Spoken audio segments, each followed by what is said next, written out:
does perfect even mean? Is there even such a thing? Ooh, can we switch up all the rules and imagine a utopia? Darling, I'm just so fed up with these expectations. They keep weighing me down.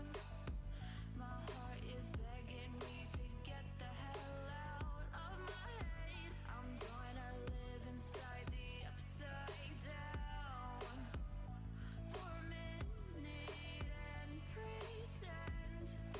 Honey, I'm a perfect 10. Whoa, whoa. Honey, I'm a perfect 10. Whoa, whoa. And if I say it enough, it gets ingrained in my head, and I start to see.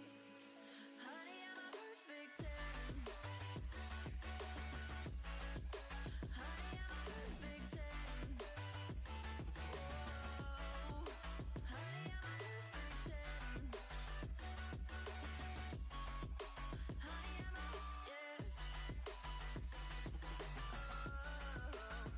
Yeah, I've discussed it with myself, and I'm disgusted with the way we're told to have a certain face, a certain weight, because we aren't pixels on a screen. No, we're human, we breathe. Every single thing we see curated, it's overrated. These expectations, they keep weighing me down. My heart is begging me to get the hell out of my head. I'm gonna live inside the upside down for a minute and pretend. Honey, I'm a perfect 10. Whoa. Honey, I'm a perfect 10.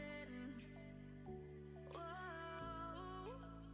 And if I say it enough, it gets ingrained in my head, and I start to think. Honey, I'm a perfect 10. Honey, I'm a perfect 10. Whoa. Honey, I'm a perfect 10. Honey, I'm a, yeah.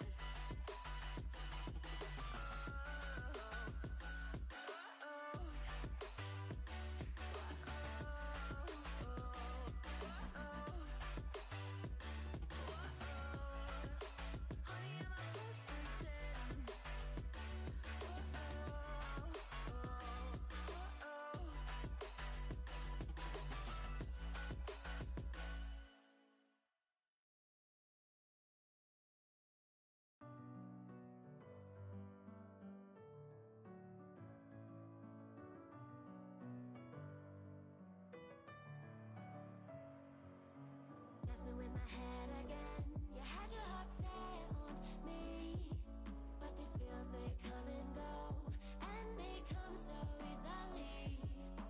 Tell me what it is about you that I can't forget, but you're breaking down my walls again just to set me free.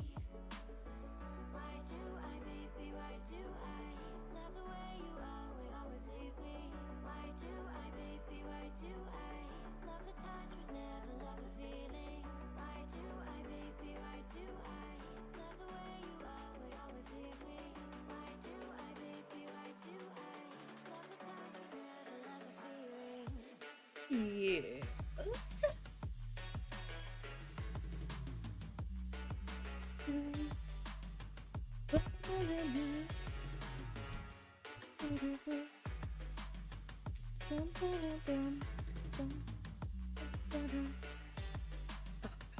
Smells like.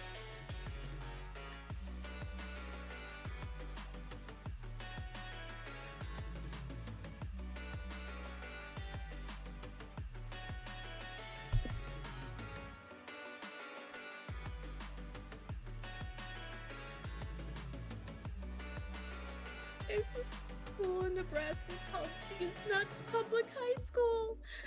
No! Oh my god, no! that's so tragic. Hold up. Right. Open this. Thank you. Where's Rose? Where's Rosemary? Hello? Hello! I finally showed up! Hey everybody! Hi Bloom! Hi Yanko! Hello to anybody else is here. What is up, everybody? How are y'all doing? I'm doing, great? Let's say great.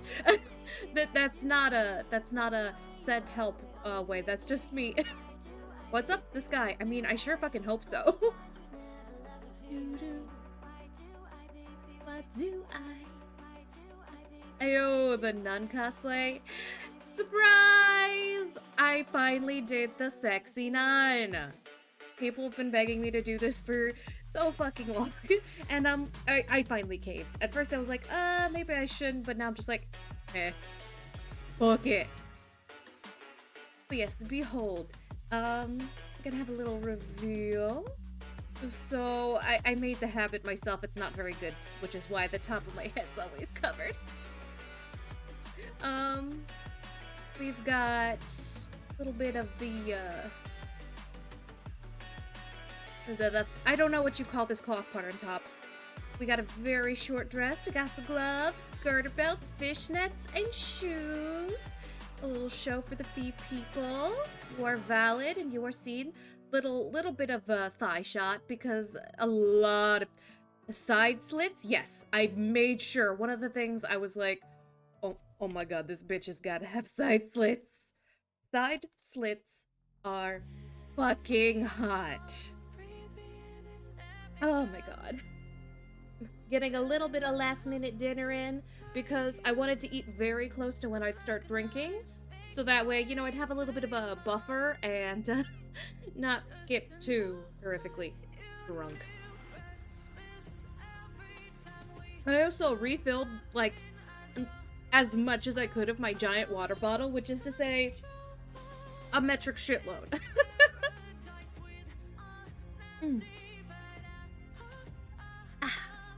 But yes. Got the party music on, because tonight's a little bit of a party. It's a little debaucherous. But back on the public high school name, just imagine your interviewer says where you're currently getting your education from, and you say, I'm currently getting my education from D's Nuts Public High School. Yeah, you're not getting into any good colleges with that one. That's it's unfortunate, but oh my god. Unless they know for sure that it's real, the interviewer would think you were fucking with him. Which is really tragic. But at the same time, haha, meme name funny. I know this is only slightly relevant, but the public education system is a joke. I'm sorry to end it there so soon, but yeah, I think we can all agree on that one. Also, I'm filling up my quote-unquote shot glass. It's a very small glass. It's once I finish off all of the booze that is in this glass once, from then on, we're going alternate booze shot and fruit juice. Just to make sure, like, in case we see a lot of stories, that I don't get so horrifically fucking fucked up. You know, I'm keeping myself safe. Where is the lie? Exactly. Like, I will bitch about the current American education system, probably until the day I return to Unicorn. But on lighter subjects, let me read to you guys a few of the things on the drinking list. Now, you can join me if you want, but if you don't want to drink booze, you could just drink like water, or fruit juice, or soda, or anything that's not alcohol. Like, you don't have to do alcohol. And after a point, I'm gonna stop doing as much alcohol. So everybody stay safe out there, please. Okay. 1 shot for each. First instant in the story is a full shot. Second and subsequent additions are just a sip. So for example, if there's that guy in a story, And then a second that guy shows up, we're only gonna drink a full shot for the first that guy. The second that guy only gets like a sippy sip. And every time they say that guy, we're not gonna take a shot every time they say that guy, because otherwise I'd be in the fucking hospital. I'm not. I want to live, god damn it. Okay. I'll go drink bleach. No, don't drink bleach. Make sure to clip every bit of dumb shit while she's drunk. I love it when y'all clip shit. Oh, I got some Southern Comfort ready because it burns, but it tastes so good. But yeah, so here's a few of the cliches that are on the D&D story list. This applies to both stories of delight, general stories, and horror stories. I wrote this list with a lot of horror stories in mind. Sorry. But this could apply to anything. So first off, we got Nat 20 or a Nat 1. We have that guy, with that being each word being capitalized, because, you know, we all know that guy. Narrator starts reading in a nasally voice, which they often do when reading the lines of that guy. DM's girlfriend. Anytime that it's like DM's girlfriend, directly relevant to plot, we take a sippy sip. Killing NPCs that were clearly not meant to be killed. Nobody at the table reacts, or everybody at the table reacts. It's an all or nothing. If either of those happen, we drink. If you don't know who that guy is, it's you. Oh man, I hope not, because it means I'm that guy and I don't want to be that guy. Aw. But yeah, hold up. Let me move the list over to a new window. There we go. Because eventually I'm gonna be streaming the video. You know what I mean. Anyway, some other items on the list include dragon in all caps. Oh, sorry. Seductive voice was redeemed. Dragons in all capital letters. Next we've got real actual crimes are done or are threatened to be done. For example, if that guy threatens to kill the dungeon master, that's a shot. Please punish me for I have sinned. Oh, I'll punish you all right, Ice thought. But first, a toast. You're not that guy, Jay's that guy. No, he's just young and inexperienced. It's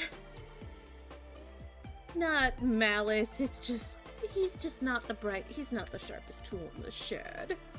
Anyway, one would say Mother joined the dark side, but we all know she's been this way since the start. Hell fucking yes, you fucking know it, babes. Anyway, a few more items on the list. I go off on a tangent about my own games. That's right, I included a little personalized thing here. That's not about the story, but rather about my reaction to the story. So if I go, okay, hold up, I need to talk to you about a game I was in, or a game I heard about, boom, that's a shot, babes. That's not how the rules work.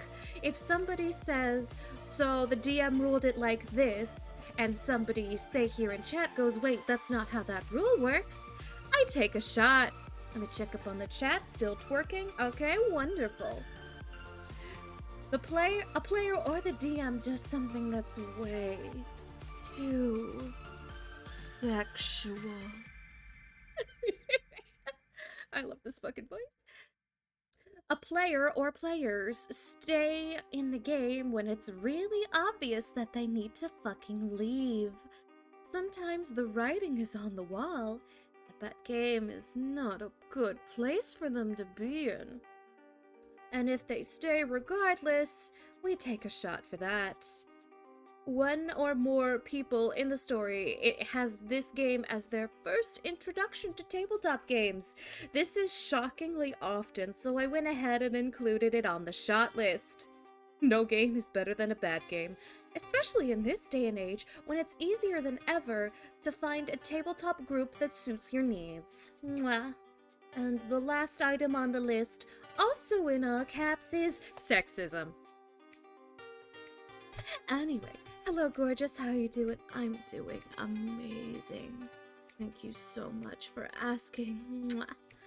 Let's get fucking started. I've chosen Mr. Ripper as my poison of choice because number one, he seems like a cool dude. Number two, his voice doesn't annoy the piss out of me like some people. It's like, I'm sorry, I know you can't control your voice, but some people just have voices that I'm not a fan of, and it's not on them. It's me. Haha, get fucked. I don't drink, so I don't take a shot for being new to tabletops. No, this is for incidents that happen in the story. This is not for things that apply to you. Anyway, let me close Discord. Let me make this window smaller so I can keep an eye on the chat, but also keep an eye on the rules. Anyway, we're going to turn this off so it just works. All right. Let's go with... What's your best? All right, I open the blank moment. All right.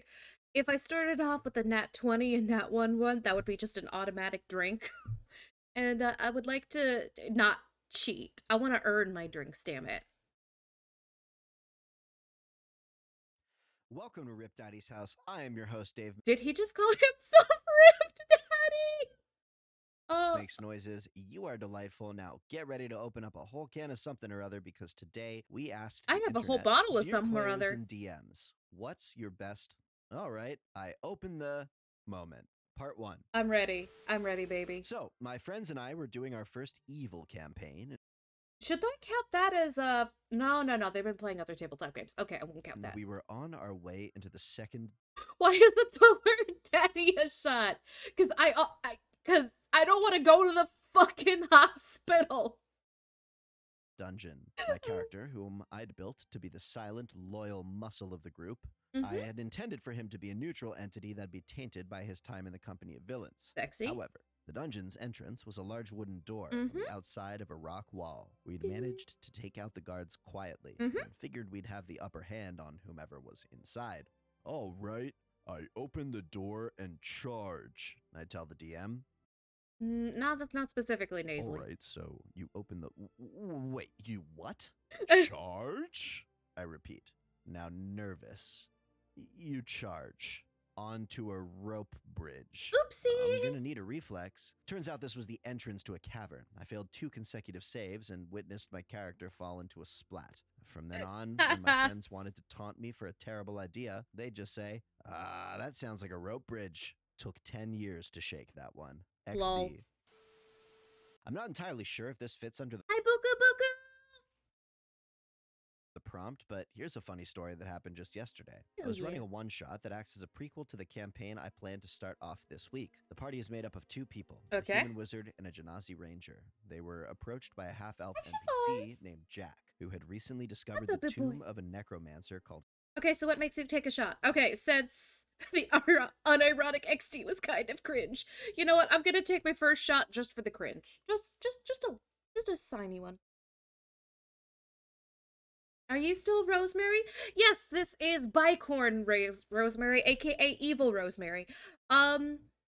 Bicorns are basically evil unicorns, and they are known for eating married men who are loyal to their wives. So if you have a loyal husband, you know, watch his back. But you've always been bi. Ayy. Oh, hey, for once, it's not a YouTube video recording, a Reddit post of a 4chan screen cap. Yeah, that's another thing I like about Mr. Ripper. He has these nice little backgrounds and this nice little text thing. It's like, he's one of my favorite D&D story channels. Anyway, to read off some of the rules in rapid succession that will make me drink. A nat 20 or a nat 1. That guy. Narrator starts reading in a nasally voice. DM's girlfriend. Killing NPCs that were clearly not meant to be killed. Nobody at the table reacts or everybody at the table reacts. Dragon, in all caps. Real, actual crimes are done or threatened to be done. This is in real life, not in the game. I go off on a tangent about one of my own games. That's not how the rules work. Player or DM does something way too sexual. Players stay when it's really obvious that they need to get the fuck out. One or more people in the story, it's their first tabletop game, and sexism. I'm single and cultured, so I'm questioning if I'll be eaten. Oh, you live. Today. Watch your back if you ever find a certain someone you like. Kalishtar. He asked us if we would go to the dungeon with him and do all the necessary combat. Though you could probably put these rules on the screen so you could bother you with the drinks. Ooh, actually, that's a great idea. Hold up. Copy. Let me put text on here. Text. Here we go. Drinking rules. Okay. Let's not do Arial font. Let's at least do Carlito. That sounds fun. Regular. Let's size. Let's do size 14. So, and underline it. All right. Text transform. Can I change the color of this font? Can I change, like, the color of it? Otherwise, how the fuck are y'all gonna be able to see it? Hold up. Okay, I can change the color. Okay, thank God. Comic Sans. Do papyrus. Let's do it in dark red. Okay, let me see how visible that is. Oh God, that is not visible at all. Hold up. Okay, motherfucker.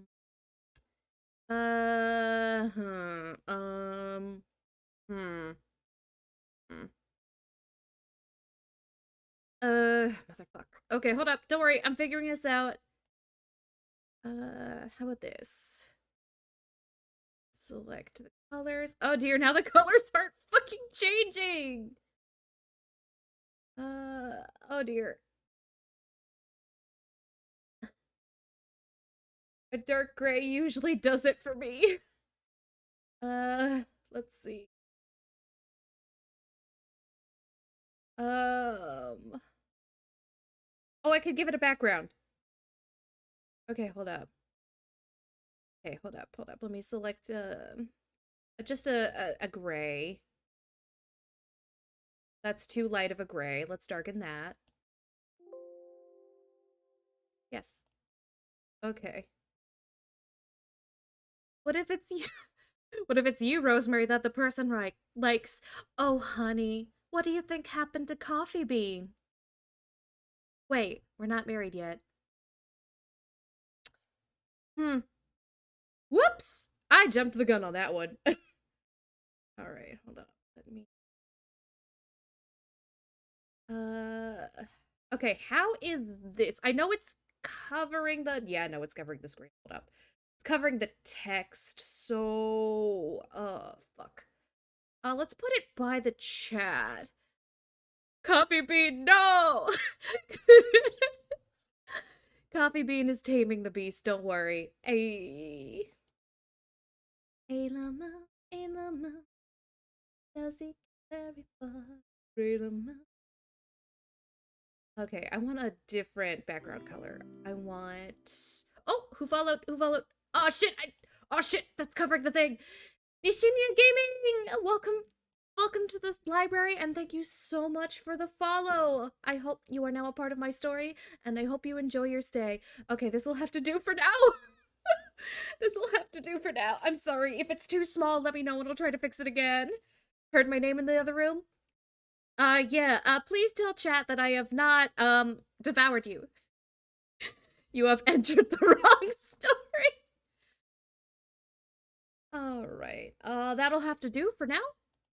I am alive. Yes, he is alive. I don't know how I haven't followed you yet. Oh, it happens. Don't fucking worry about it. It fucking happens. Anyway, I'm in the middle of a drinking game. So let's get back to that. He would let us take any treasure we found in the tomb, but Okay. he would get the necromancer's staff. He wanted to study it for scholarly reasons. What the party, and Jack, didn't know was that the staff contained the spirit of Kalishtar. Yep. Anyone who picks up the staff must succeed a DC 25 wisdom saving throw or get their body snatched by Kalishtar. That is rough undergoing puff a pastry. transformation into the necromancer as a being similar to a lich. The plan was for Jack to take the staff, fail his saving throw, and disappear. When we got to the coffin, which contained the staff, the wizard instantly takes the staff and fails his saving throw, then transforms into the Lich. Or that's what would have happened if I wasn't a merciful DM. What actually Wait, did I- happened was that the ranger slapped the staff out of the wizard's hand before the transformation could occur. Then Jack took it and got possessed. Minor spoilers for the Curse of Strahd campaign. Okay, minor spoilers for Curse of Strahd. If you're planning on doing that campaign. Oh, so many hit pats for Coffee Bean. Everybody loves you, sweetie. I'm head patting the mic. I'll head pat you for real later, but for now, little head pat the mic. We love you, and we can't wait to see that coffee cake. Anyway, back Not to the really. story. I opened the door or any deal. Nah, none of that. This is the time my party opened up a dragon. Dragon. That's a shot. I love the taste of Southern comfort.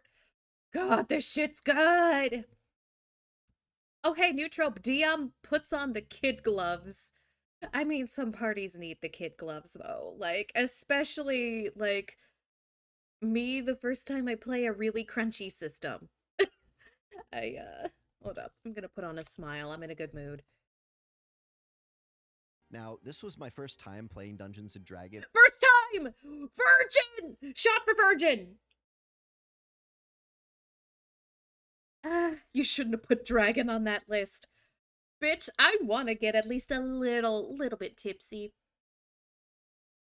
But yeah, keep in mind, subsequent mentions will only get a tiny sip. Especially if it's the same dragon.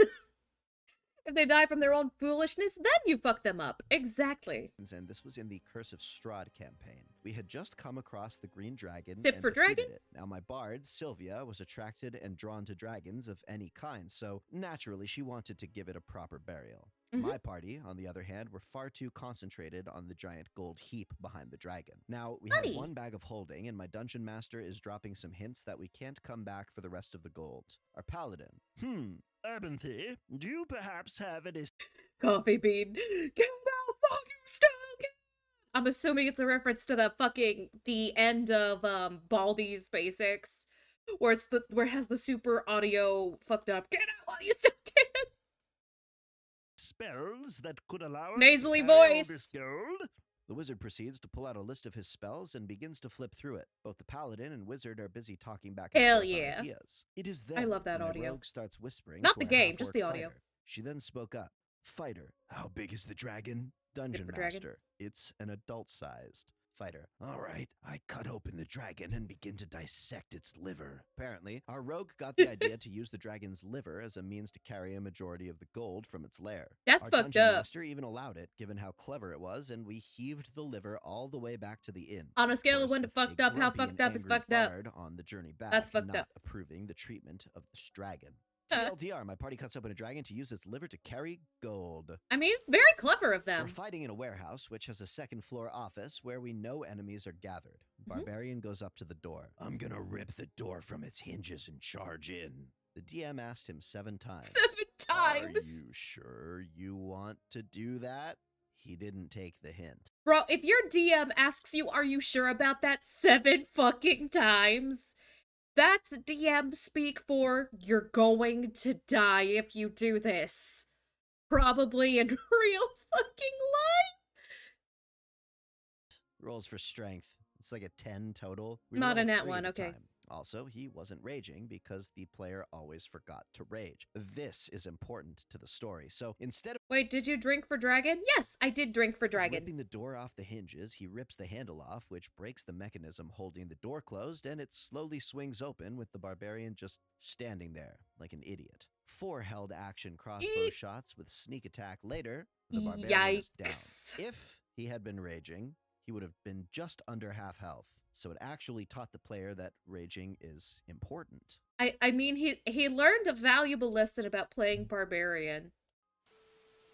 I think the best moment I had like that was during the time me and my party were exploring a sunken I'd ocean still temple. do it. Of A course little you fucking would, backstory on Alcatraz. this. We as a group were hired by the king to go search for relics of great power from 8 hidden temples in the land, each corresponding to a different element. And we had already gathered 3 of them fairly easily, so by this time we were feeling pretty confident that Hell this yeah. one would be no different. We should have known better, as our DM was a master of the curveball out of left field. As we were exploring this temple, my character, a wizard that had been summoned forward in time due to a magical experiment gone wrong, discovered a book towards the end of the temple labeled The Tome of Waves. Oh, Now, fun. my dumbass thought this was a spell book pertaining to water-themed magic and immediately picked it up and read it. You find a book on a plinth labeled The Tome of Waves. Nice! I pick it up and examine Nasally it closer voice. to see if I... Simple solution. Rip the door and use it as a shield. I mean, yeah, that probably would have worked. can decipher the writing. Are you sure? Yes. Okay. I should have added "are you sure" as something on the drinking list. I should have added just the phrase "are you sure" / "are you sure about that?" Because that comes up a lot in these stories. You pick up the book, and upon opening it, only a single word appears on the page. Bloop? Bloop. Bloop? What the? Just in that moment, the book released about a mega tsunami's worth of water in the span of about 6 seconds, completely washing my wizard and our party out of the temple, which then with the force of water streaming out made the temple fly away, Looney Tunes style, to a different place in the ocean. Whoops. Turns out that book was what was storing all the water that was meant to be flooding the temple, which we had noted was suspiciously dry and plant life free for an underwater temple. From that point on, Bloop became my nickname whenever we had to deal with anything related to water. You know what? Yeah, I'm gonna go ahead and add that as a rule. Hold up. Let's see. Properties. Let's see. Yeah, I've got a space under here that I can add. And are you sure? / are you sure about that? Okay, there we go. Added a new rule! I won't drink for that one, but for future ones I will drink for. I got something for this one. Hell This yeah! happened more recently when I was playing a bugbear barbarian in a new campaign. We were only level 2 at the time, on the cusp Aw, of level 3, and we puppies. had the boss cornered in a room. The hobgoblin and goblins we'd followed went down into this little cave, and the only thing blocking us was a large, heavy wooden door. Using my genius barbarian mindset, heavy sarcasm, I figured the best way to do this was to just get it over with. They knew we were here, so no need for subtlety. I then said these Poor Rose, you're gonna be drunk. Listen. That's the point. lovely words to That's stop the all fucking the DM's point. thoughts. I rage and kick the door open full force. A quick roll and the door shatters open. A few more rolls later, and my poor barbarian, with just over 20 health, took about 13 damage from arrows from the goblins inside. When isn't she? If I- Hey, I'll have you know that I am sober for like 95% of my streams. That hadn't is a been raging, whopping I would've been 95% down. sober tell rate. that to the second to last story. So, my group was in the first dungeon of the first campaign I played. First campaign! I remember my first Dungeons and Dragons campaign, like my proper first. Oh shit! I went off on a tangent! Fuck. Anyway, my very first actual. I played other systems before this, but my first Dungeons and Dragons campaign, I played a paladin in 3.5, which is to say it was very underwhelming, but I still had a good time because I did not have the brain power to keep track of spells yet. And her name was Lucetta. She was dumb, a little bit gay, not a lot, just a little bit. And I bought a dog. Dog died in the very first session, but he was revived in the very last one, so, you know, we got to keep the dog. At the very end, we got the dog back. Anyway, I'm gonna resume with the story now, because I'm like, wait, I don't think they want to hear about my fucking dog. We took down a couple goblins before and searched a group of corridors afterwards. One of these corridors had a heavy and strongly locked iron door at the end. Listening on the door didn't get us any. With your ADHD brain tangents will be hard not to do. Yeah, That's a fucking fair anywhere, stance to take.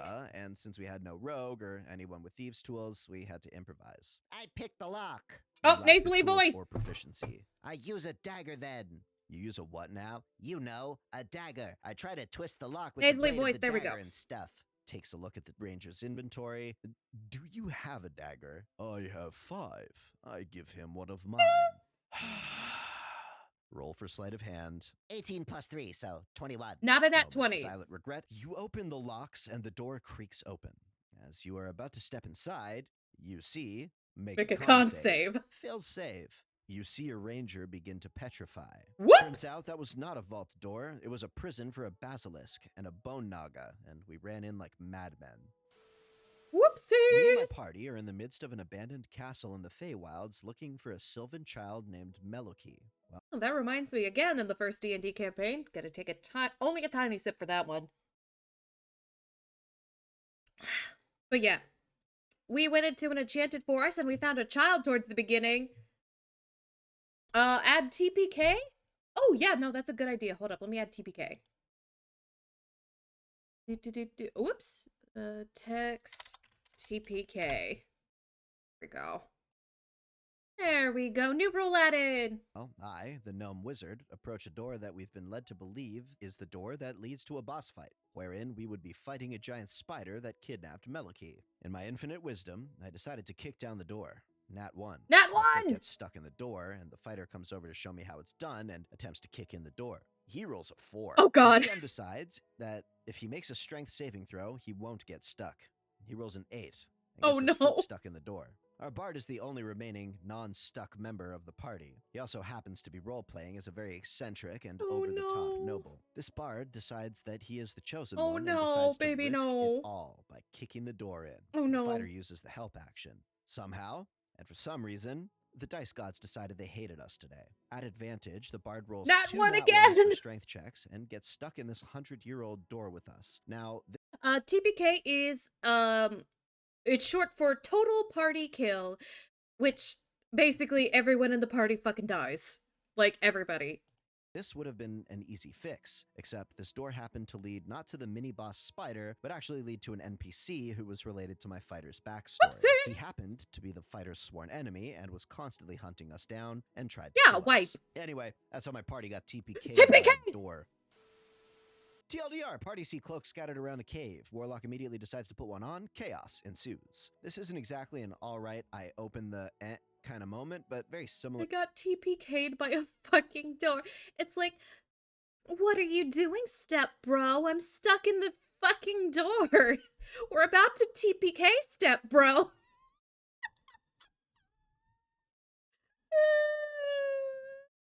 Oh my fucking god. In context. So, to set the scene, I'm the DM of a homebrewed campaign for my group of 5 players, who at the time consisted of a Gonna half-orc take a warlock, little elf bite of barbarian, Lagasna. human monk, tiefling Gonna warlock, take a and bite elf of rogue. Lagasna. They were trying to gain access to a resistance deep within the heart of the country of Akril in an effort to thwart the growing powers of the dark family that was controlling the country and currently at war with its neighbor. To gain access, one of the resistance agents set them on some tasks that were part of the growing plans to take over the country. So they found themselves in a cave that was like a small island surrounded by water in a sort of semicircle across Water the is back with dangerous 4 in doors D&D, man. with various symbols. This was for a trial they were trying to complete to access a vault of powerful magic weapons required for future use. On this island in the cave, there were chests and peculiar blue cloaks scattered about. Oh, After no. some investigating and reading, the warlock walked up to a cloak, and without considering why they were just spread out, he said, "I'm going to pick up and put on the blue cloak." Fucking So immediately upon dumbass. doing this, the cloak was turned around and revealed to be a cloaker, which proceeded to bite him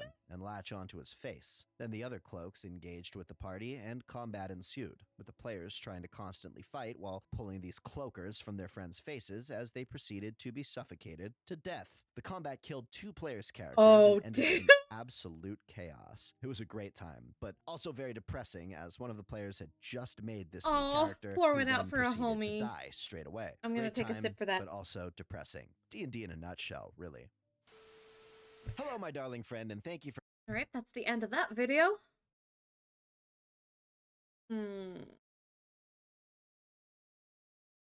Let's go with what's the worst mistake you've made in the campaign. These thumbnails are kind of cringy, but listen, video quality's great.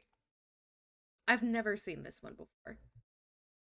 Hey everybody, Brian Von VA here, back at it again with another set of D&D stories. Oh, it's Hey, a different I just wanna make sure reader. everybody's doing Oh, okay, they have so let different me know in the readers. Oh, comments below cool. how y'all are holding up. Make So sure to get no some water ready one or your reader drink of ever choice, gets and settle on in, overwhelmed. because Oh, that's DMs great. of r/Mr. Ripper, what is the worst mistake you've made in a I support campaign? that. Part 2.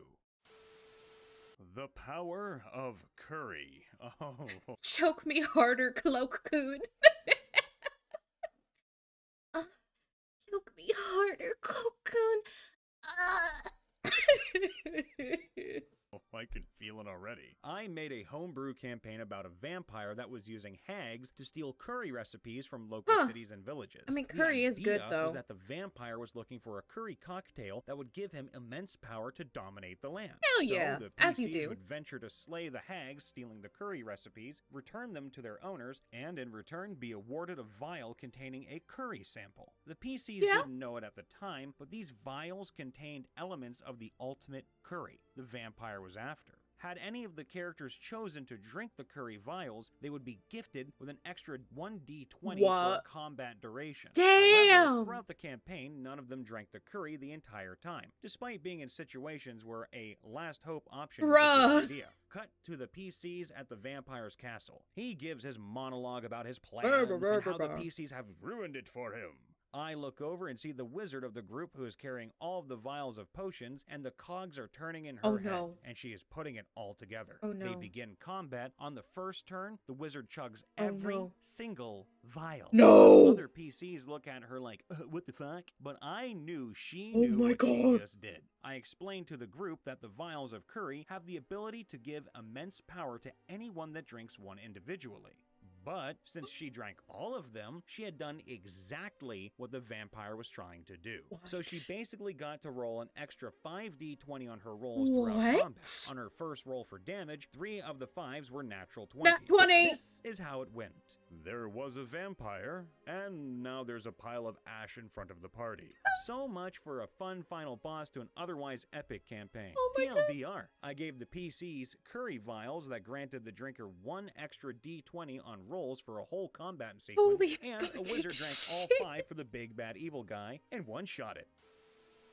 I mean, that's what happens when you give your players a little fuck you vial. Cause, okay, since I forgot what I was gonna say. I know it was gonna be about my Plague Town campaign, but I literally forgot. So, anyway, we're moving on. I'm not the DM, but due to the fact that the original players of the campaign burnt down a town in the first session, then burnt it down again a few sessions later, I was made to swear I wouldn't catch things on fire when I joined. Main campaign only, I'm allowed to be a pyromaniac in one-shots. 2 separate items have been homebrewed to stop fires. Wow. On the last session, our newest player decided to light a building on fire with magic. With the deadest eyes I've ever seen, the DM just turns to me. I can't stop the fire with my item, as it only works on non-magical fires. And the player with the other item that would work wasn't there that day. Holy so, shit. Another building burned down. Our poor DM can't keep up with us. And that's the point where the DM just sits you down and goes, look, guys, I know you like starting fires, but it's starting to be a bit fucking much, and I need y'all to chill, because I'm not having fun with the amount of fire you're putting around. Can you just chill with the fire a little bit? Pretty please? With sugar on top? It's just what you gotta do. Sometimes you just gotta sit your players down, have a nice little chat with them. I tried to make the consequences of no preparation too real. It was my second game DMing and my first long-term.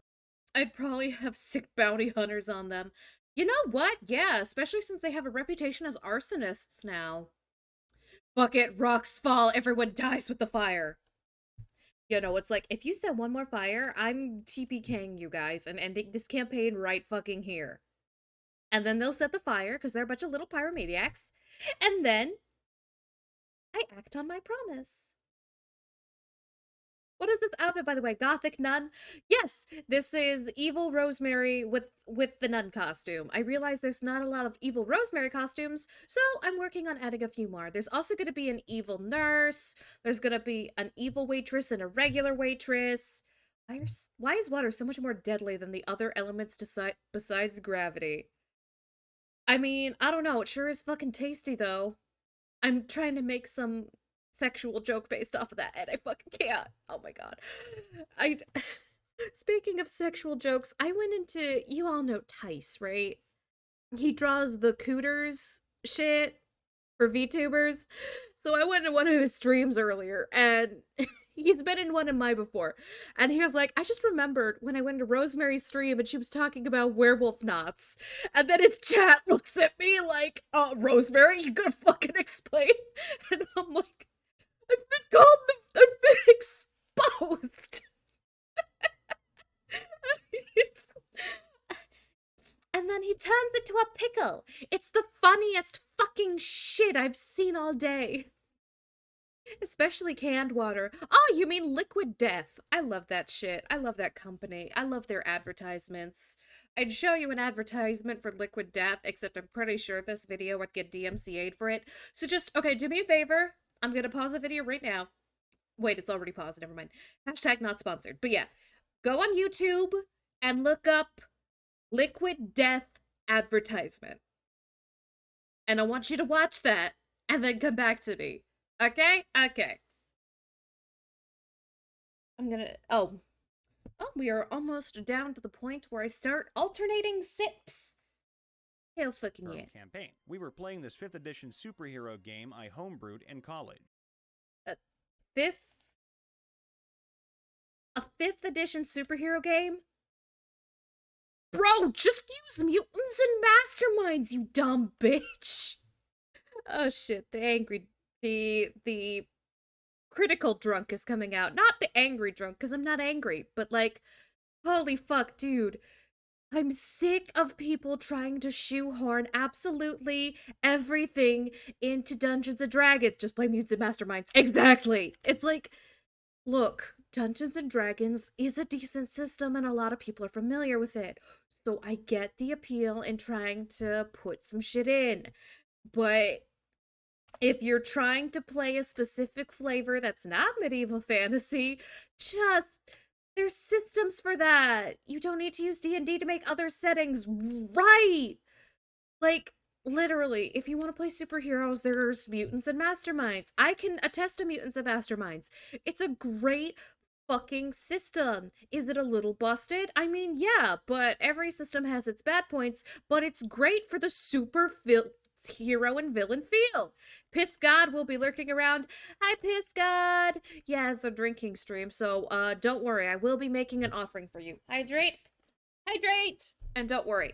All hydrates redeemed during the stream will only be for water. No booze. Food? Booze. Which ad? Liquid Death. Wait, do they have multiple ads out now? Hold up. I gotta look this up. I'm not gonna play any of them. I'm just gonna Liquid Death ad. I'm said. Look for the fucking Liquid Death. This stuff, right? This one right here. Deadliest stuff on Earth, question mark. I love that ad. I love that ad so fucking much. I won't spoil it, but the reveal at the end just made me lose my shit. I was just like, okay. That's pretty fucking funny. It's funny in a fucked up... That's my brand of fucked up humor. Especially the one part where the lady's like, energy drinks kill, like, what? 1 or 2 kids a year? Water kills, like, thousands of innocent surfers every year. And I'm just like, oh yeah. Oh yeah, this is my kind of shit. The party was... But yeah, end of PSA, stop trying to shoehorn absolutely everything into D&D. There are other systems, and you should play other systems. It's good for you. Especially other systems like Mutants and Masterminds. And, Exalted. I fucking love Exalted. Most White Wolf systems are pretty good. For realsies. Yeah, no, like, so if you want to shoehorn, use something basic like Fate. Wait, isn't Fate not very basic? Wait, hold up. Isn't that GURPS? Isn't that another name for GURPS? Am I thinking of something completely wrong? Because listen, I had bad experiences with trying to make a character in GURPS. Like, I didn't. Fate is as basic as it gets. Oh, okay. I'm pretty sure GURPS is different. Yeah, GURPS is if you love math and at least kind of hate yourself. You don't have to totally hate yourself to play GURPS, but just at least a little bit of self-hatred has to exist. Fate is like roll a d6. Oh, okay. It's the exact opposite of GURPS. Okay, that makes sense. I have been enlightened now. Thank you, chat. Kisses on your foreheads. Into various military bases, the evil anti-mutant government group ran to try and find evidence they could use in a government hearing to change things. Alrighty. One player made a new PC whose power was difficult to DM for, but oh god, if you have a player who has they have something that's like difficult to DM for, I'm sorry, 9 times out of 10 that shit needs to go. Like, I'm all for uniqueness, but that shit needs to go. Cause the DM needs to have fun too. Otherwise, what's the fucking point? Everybody needs to have fun. What if you like his tables and you hate yourself? Roll master. Fate uses 66 with 2 plus 2 minus and 2 blank faces. Oh, okay. That makes sense. was super interesting. A D100 roll for a Deadpool-style magic pocket. Oh god. When tries to pull a tank and rolls a 1, you get a tank, driven by the big bad evil guy. Roll a 100, you get one with the credentials you need and an upgraded cannon and machine gun. Why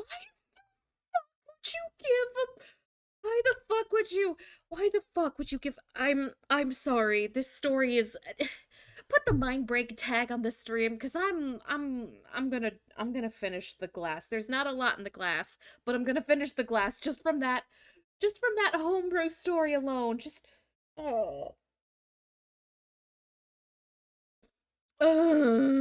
that's not how rules work. Yeah, I'm finishing the glass for that.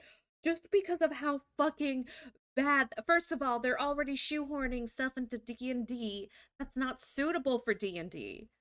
Like, and second of all, they're already doing some weird shit with the rules. And now they're doing this as well. I'm not fucking Mama's fucking pissed. Mama's fucking pissed. I need you all to come in the confession booth and confess to me your fucking sins. Okay? Because y'all have some shit that needs to be absolved at this point.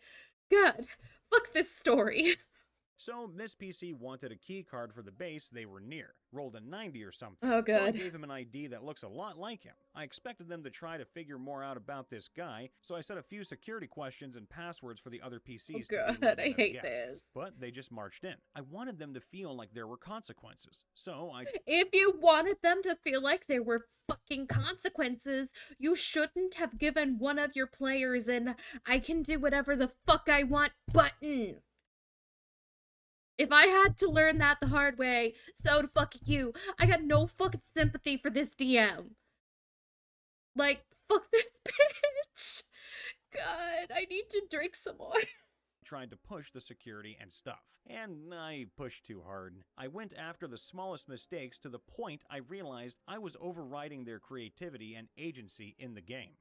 Yeah, this is what happens when you try to overcorrect when you give the players, way too much free will. But still, fuck you.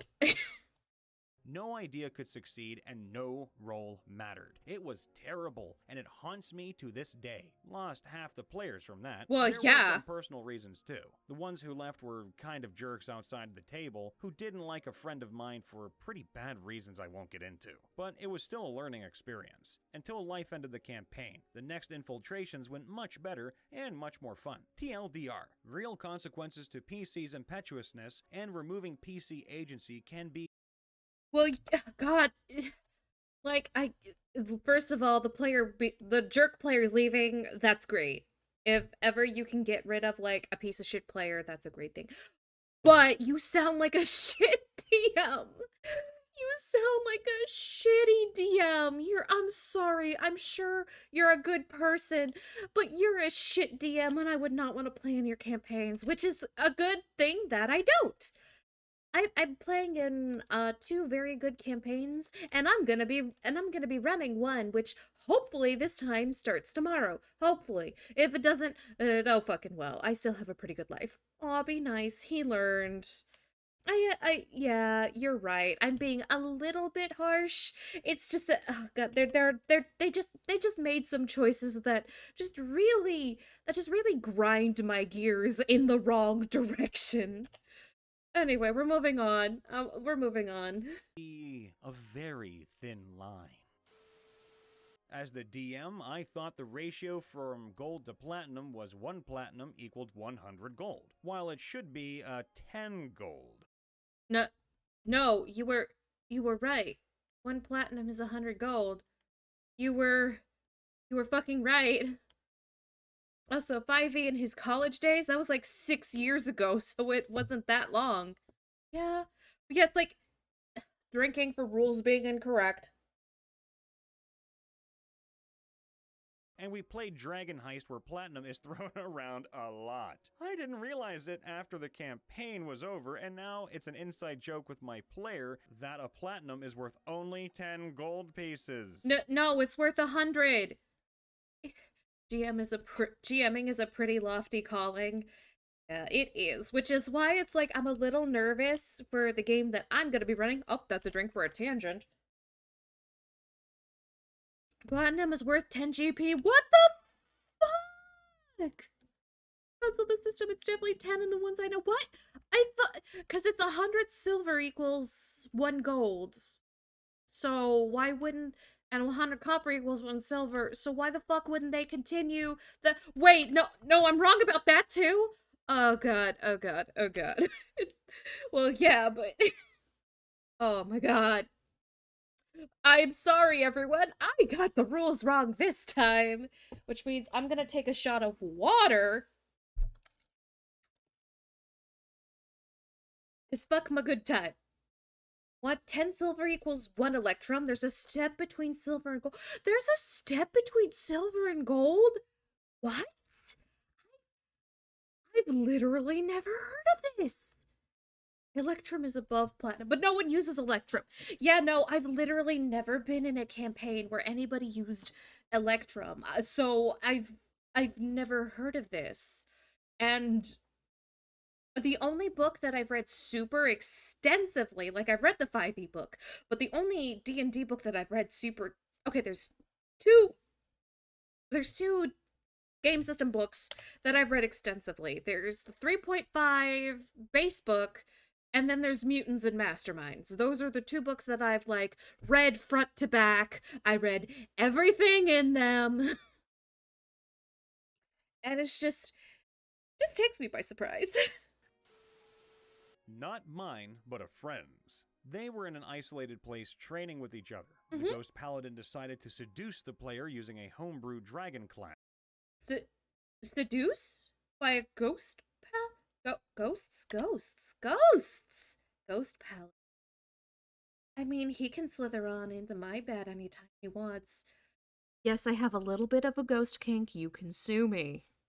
He also had a tentacle because he was an aberrant dragon. The paladin's sword was Tentacle sentient, ghost and when paladin. the dragon grappled him with this tentacle right near a certain place, the sword gained his flaw. We'll drink for sexual.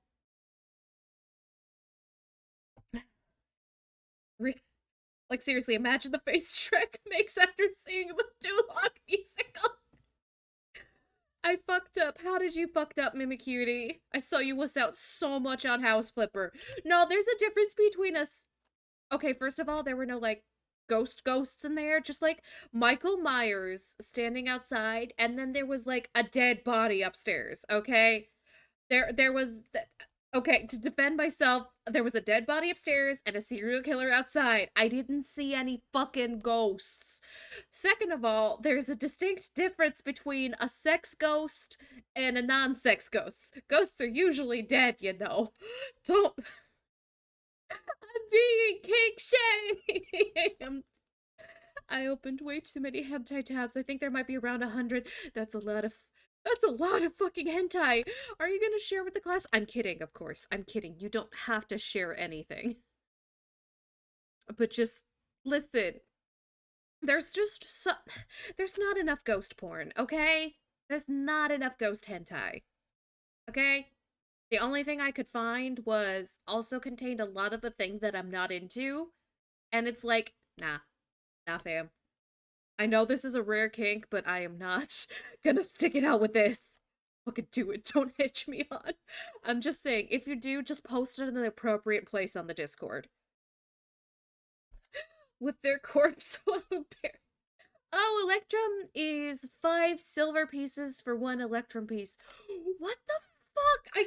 I feel like I'm being gaslit by the entire D&D system right now. Like, Electrum? I didn't even know this bitch existed. The shit.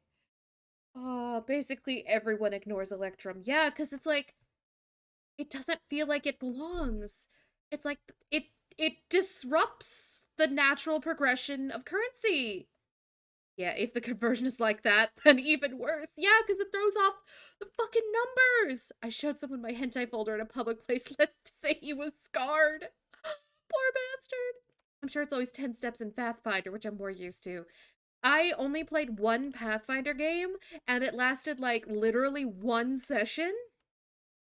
And, everybody made fun of my character, and me for making my character. So, you know, to say that I had a bad experience with Pathfinder would be a little bit of an understatement. Now, in 4E, 100 gold was 1 platinum. Oh god, I've never even played 4E! Character was, she was a human monk named Scarlet, and I originally was not gonna give her a last name. And then everybody was like, she doesn't have a last name, how fucking edgy, D. And I was like, fine, I'll give her a fucking last name if you'll get off my ass. Ugh. Drinking for tangent, and since the first glass has been finished, I will now be alternating between booze and juice. Just regular ass, non-boozed juice. Monks are trap options in Pathfinder? I think, because I didn't really get to do a lot in Pathfinder. They make Unchained Monk because it was a bit too difficult.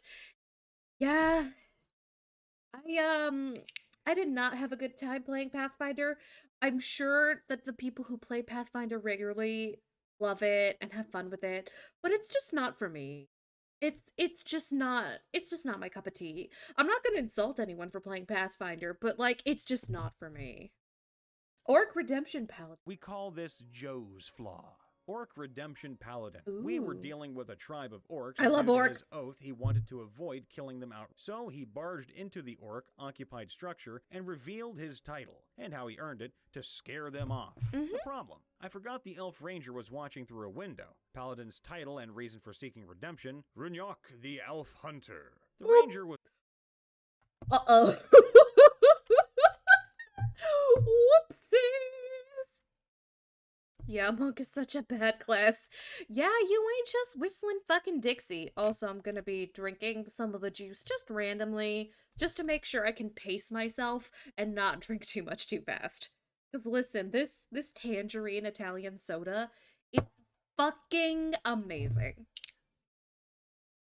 was not aware of this and was now aware my character participated in the genocide of his tribe. My friend running a homebrewed Pokemon D&D. A short version.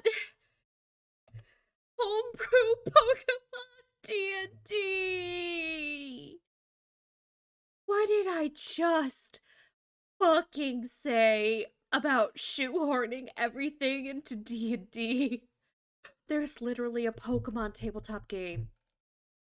There's literally a Pokemon tabletop game. It's what most people yet know. I know, it's like, so I get why people do it. Like, I understand why it happens. But having played more than a few homebrewed things shoved into D&D that really shouldn't have been, and seeing how quick that shit falls apart, it just gives me a little bit of a quote-unquote trauma response. And I say quote-unquote as to not invalidate real and actual trauma inflicted by real and actual traumatic events. But it's just like, I've experienced firsthand so many times why it doesn't. It just doesn't. work. So it's just like, it makes me cringe automatically. I went to another tab, and the first thing I see is a song called Planet Piss. Fuck, what time is me doing at 6 a.m.? Honoring the piss god, clearly. We were fighting a legendary, and it gets to one of our turns. It being a bit of a light-hearted D&D, our DM asked, "What do you want to do?" My friend is thinking, and me being a bit of a joker says, "Oh god, don't throw a Pokeball." My friend smiles and says he's gonna do it. Our DM said, while trying not to laugh, because there was no way in hell he was going to let us catch a legendary. Oh yeah. Okay, roll for it. Nat 20. Nat 20! Take a drink for Nat 20. That one was a juice sip. Excuse me while I refill my booze bottle really fast. Praying to the porcelain god. Fucking Nat 20! Roll again to confirm, mostly because of it being a legendary and the capture chance was low. And we really were not supposed to have this. Oh no. Friend with girlfriend, now wife next to him. Oh my god, it's so cute. Nat 20! Another Nat 20, that's a sip.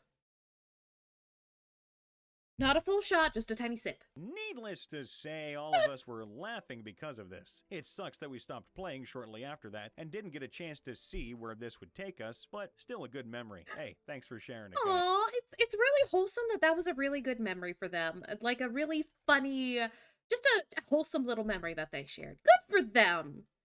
Double shot for girlfriend. It wasn't the Dungeon Master's girlfriend. It was just the player's girlfriend. I only take a shot if it's the Dungeon Master's girlfriend specifically.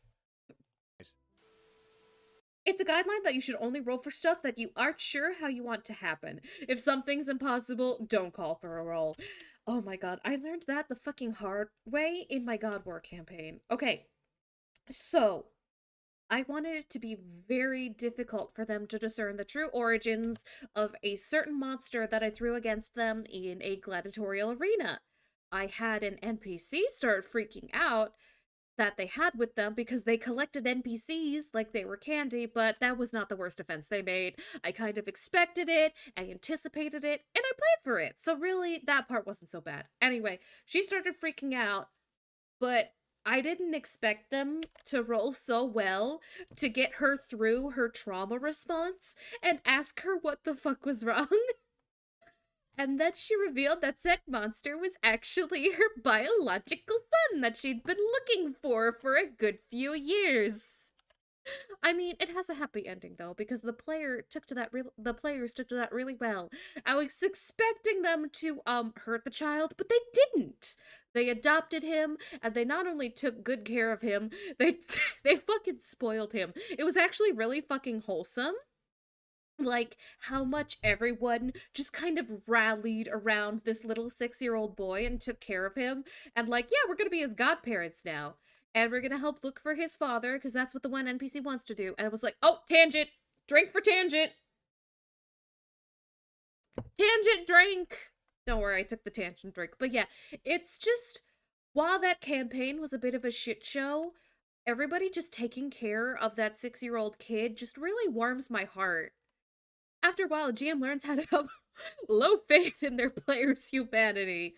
Oh, not me. Every time I put a child in one of my campaigns, everybody just fucking takes care of it. I guess I just have really good players or something. Like, I was expecting them to do bad things, but they did good things. So, yay. For me, the moment that really drove that in was the players tortured a guy that I took missile onto the balls. Oh my god, that is, I'm stealing that. I'm stealing that for Plague Town, considering Plague Town exists in Dungeons and Dragons. I'm stealing that for Plague Town. I'm stealing. Some years back, I was DMing a Gen 1 campaign. Oh, I love it. I told my brother-in-law that challenge was a matter of setup rather than how bad the monster actually was. Oh, no. That I could take a tribe of orcs and make it challenging for the party. He said I should give that a try. That party was about 6th level, so I designed a cave for defense, armed my reaction force with runkas, a pole arm that... Listen, you'd be surprised how many parties would renounce their murder hobo ways if you give them a genuinely innocent child. Yeah, no, I witnessed that firsthand.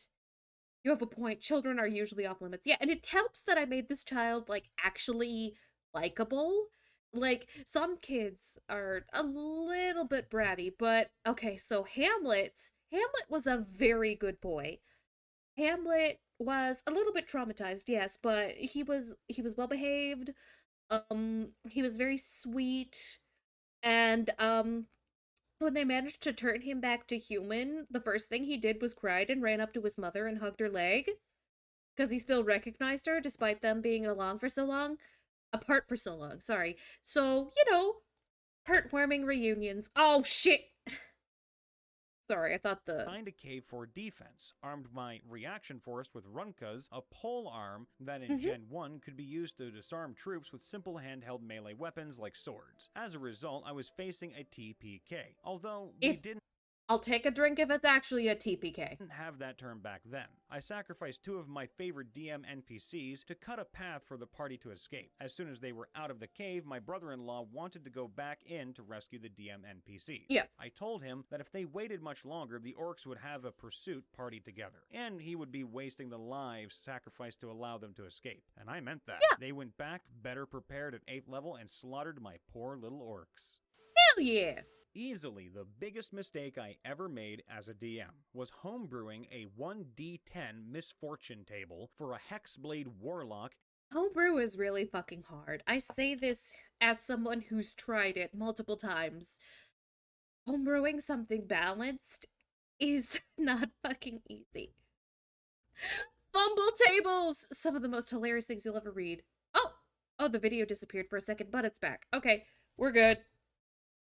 And very good friend of mine. It was full of weird and random things that could be directly harmful or indirectly helpful to the party. Oh, But it fun. also had some absolutely game-breaking potential that I didn't realize until it was far, far too late. Thus far, they had rolled and made random volcanoes in the world erupt, random sky ships fall from mid-flight, and even summoned a swarm of angry bats that attacked the party in the middle of active combat. Okay, that I one's pretty should funny. Probably elaborate that this was my first game I had ever run, and didn't really understand the potential First game.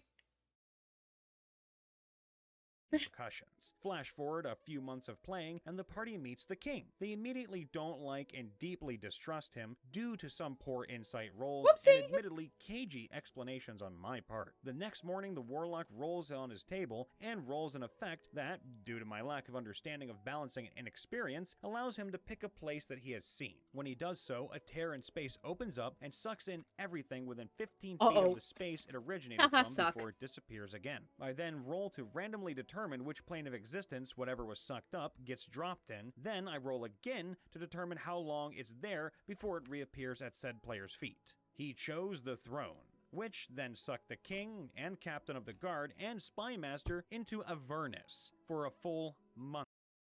Oh, the fucking Jackbox narrator. Oh my god, you're right, it's fucking him! Oh my god, you're right. It sounds so much like him. If it's not him, I'll be genuinely shocked. But it sounds so much like fucking him. You're absolutely right, Mimicutie. Holy shit.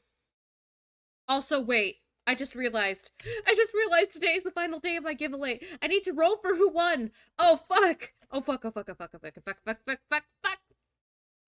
up. Let me put on the censorship. Oh god, Avernus is the 7th layer of hell. Oh my god. Okay, hold up. Let me go to the Twitter post that has the giveaway. I sure hope I can find it. Could be worse. Yeah, but I just remembered. That it fucking... Oh my god. Okay. Here is the fucking...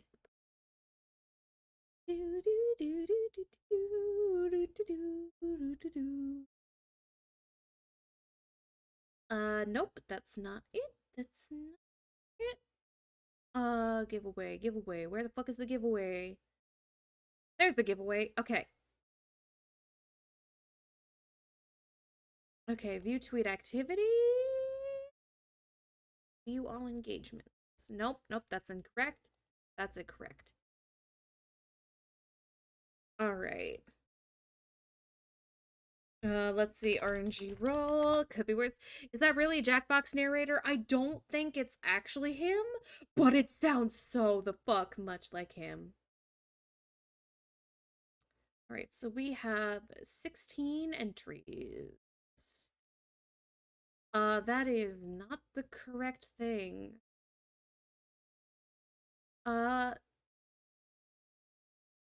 Wait, hold up. Random.org isn't giving me what I need. Okay, it is. Okay. Okay, let's see. What's double of 16? Hey guys, what's double of 16? I forgot. What's 16 times 2? I forgot. I'm sorry. 32. Thank you, Coffee Bean. We're generating the results live on stream. Let me turn on the party music while I do that. Oh, it didn't give me the results because I didn't have the fucking thing approved. Hold up. Generate the results. The winner is... Oh.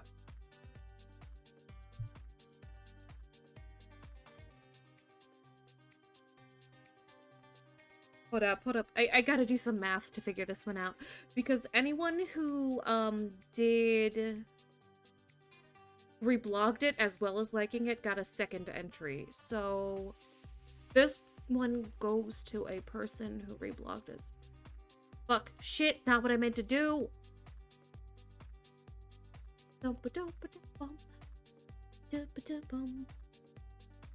Oh my god. You're kidding me. No. Aw. Oh my fucking god.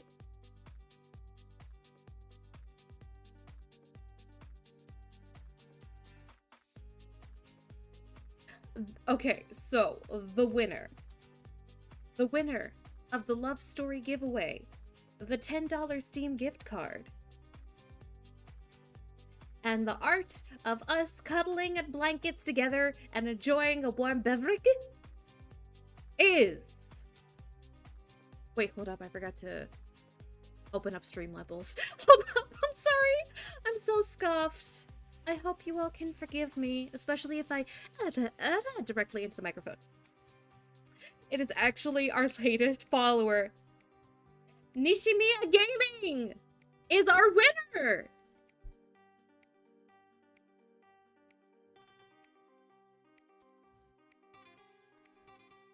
Rigged. Hey, I did the totally random number generator. I did the one that's supposed to be totally fucking random.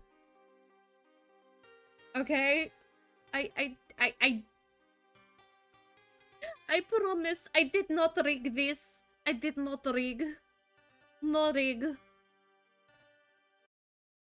No rig. Only good number thing. I joke. I know. Alright, let me tweet out the winner. Congratulations to the winner of the giveaway. Wait, on to be... Whoops, drawn, not Ron. Oops.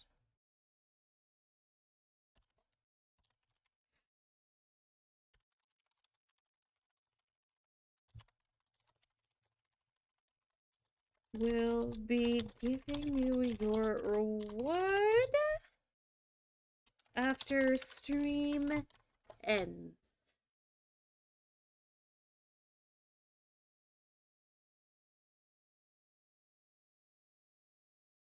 Alright, now we're gonna resume going on with the actual point of the stream, which is the drinking and D&D. TLDR. Dude didn't like the king and was jumped at the chance to hurl the king into hell, which plunged the whole city into absolute chaos. Yeah.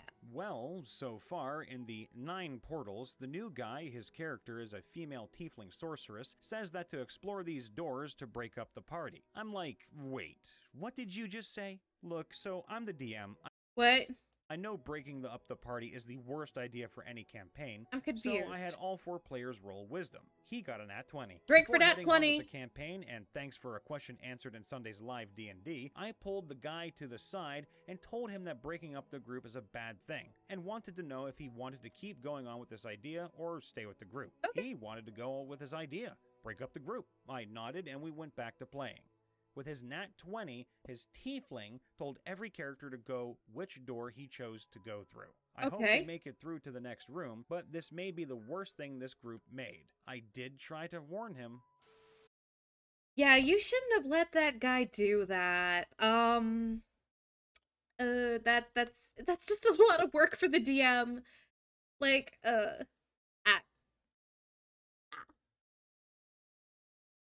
fucking luck.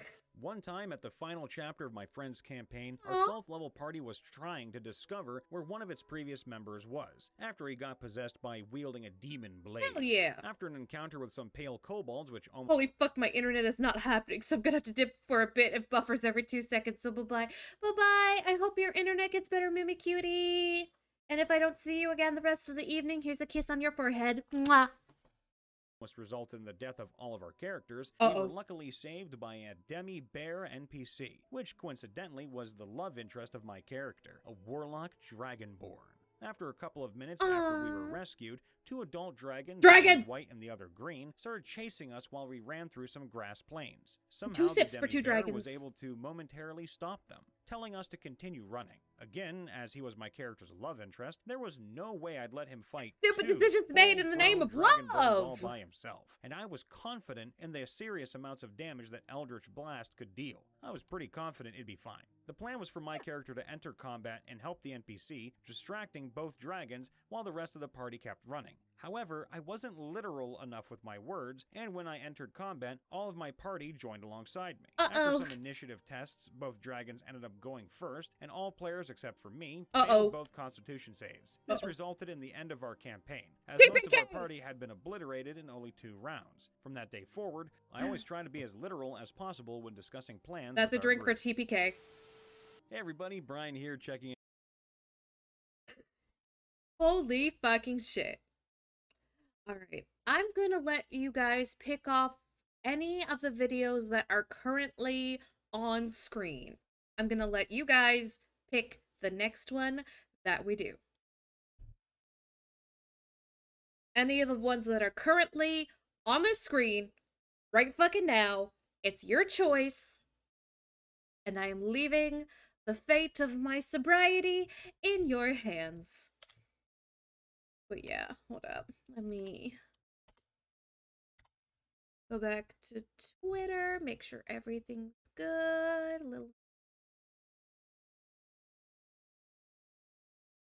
There we go. Okay, Nishi saw! Yay! He fucking saw. I tragically say my buys and my internet stops bitching. Isn't that just how it be, though? But hey, it means you got to come back. Okay, so, chat. Pick any of these videos that are on screen. Second row of third video? What was an obvious piece of foreshadowing in your campaign that nobody caught on to? Ooh, I like this one. I like this one. I like this one. I like that choice. Let's go with it. Let's go with that one. I love it. Hey everyone, Brian Von Vier here. Hey, I am Brian. your host for the night, your favorite voice actor and narrator from Ohio. Welcome. How's everyone Wait, doing he's from tonight? Hope you guys are Ohio? I didn't want to come back to see your bitch ass. Joking. JK, I love you. How dare you talk that way to your mother? As punishment, you must give me a kiss on my forehead. Not on the horn. You'll die. Modern snackies, because we have a lot of stories to Snackies! cover. DMs of Ripper. What was an obvious piece of foreshadowing in your campaign that none of your players caught on to? I'm gonna tell my own story after we get done with this video. Because I have a hell of a fucking story on this that actually fits this prompt perfectly. Part 1. The party met 2 reoccurring villains named Darwin and Theory. Darwin was a Wow, teenage that is girl so with a thick obvious. southern accent. Both of them were red herring baddies, which the party successfully figured out around the midway point. Due to a combination of low insight, some bad rolls, and the party accidentally helping her with her goals, Darwin was convinced the party were her friends, Uh-oh. and they were playing a game with her. She had tried to recruit the party to join her evil organization and been refused. But when they beat her and activated the beacon she was trying to turn on before she got to it, Uh-oh. she thought they were challenging her to a race Uh-oh. for a fun rivalry. Thinking the party were her buddies, she happily told them about her dream to touch the face of God. Oh. Shit, I'm sorry I have insulted you, mother, but I physically cannot kiss for Coffee Bean's sake, so have a metaphorical kiss. That is acceptable. The big foreshadowing the party missed, however, was Theory. He had a homebrew class known as Actor, which allowed him to rip Homebrew. a person's soul out of their body to create a mask he could wear. His stat block didn't change, so he was Oh, usually no. bad in other classes, but he could use any spell, skill, or ability of the person whose mask he was wearing. To make it a bit more fair, he didn't kill the people he did this to, just put them into a coma. Oh, Breaking no. the mask would free the soul and allow the person to wake up. For 8 months, we played a game where the leader of the evil organization freely told the party that she wanted to touch the face of God. Her main bodyguard had a skill that was activated by touching someone's face. Oh, no. Somehow, they were surprised when Theory ripped out God's soul to become God during the final fight with the actual big bad of the game. What? You This ripped... large set of God, double doors no. has script and draconic written above it. Oh, dragon. The doors are carved in the face of a roaring dragon. Drink for dragon. Each of the 2 brass handles resembles the outstretched claws of the dragon. Dragon. It appears to be flying out at you while breathing fire, ready to fight. I wonder what's behind this door. Proceeds to pick lock. Oh, The God. dragon breathes fire before leaping forward into close combat. Wait, how are we supposed to know that? Oh, nasally voice. Drink I for made nasally some voice. implications then maybe, just maybe, the princess of a country ruled by a tyrannical king wasn't as bad as her dad. My players didn't catch on and tortured her in one of the most gruesome ways I've ever heard of, then cure wounds her to continue without killing her. She cried until the salt they used in the torture dehydrated her to the point that she had no more tears left to cry. DM here. Wow. The fighter player has been cursed by On a scale of 1 to fucked up, how fucked up is fucked up? That's fucked up. Yikes. a great sort of vengeance since, like, January, and the group has yet to figure out why she isn't using the scimitar she forged herself anymore, especially considering they know she has the dueling fighting style. Yeah, no, the second any of my party I'm a paranoid bitch. I'm gonna drink for tangent, by the way. I'm a paranoid bitch-ass motherfucker. The second any of my party members have a conversation with the DM and then they start acting weird afterwards, I am on that. Like fried on rice. Like mentally ill teenagers and young adults to squishmallows. Like, I'm trying to come up with more metaphors. Like pigs to stink. Like unicorns to glitter. I am just fucking on that. I am a paranoid bitch. The second anyone in my party starts acting funny, I will know. Like D4s and caltrops. Exactly. I've had a solution. 160p revolutionary. Hell yeah. Oh, God, I'm starting to hiccup, but just a little bit. But don't worry, I'm gonna eat a little bit of wheat thins just in case. Because again, I want to pace myself and drink responsibly. Sussy party members.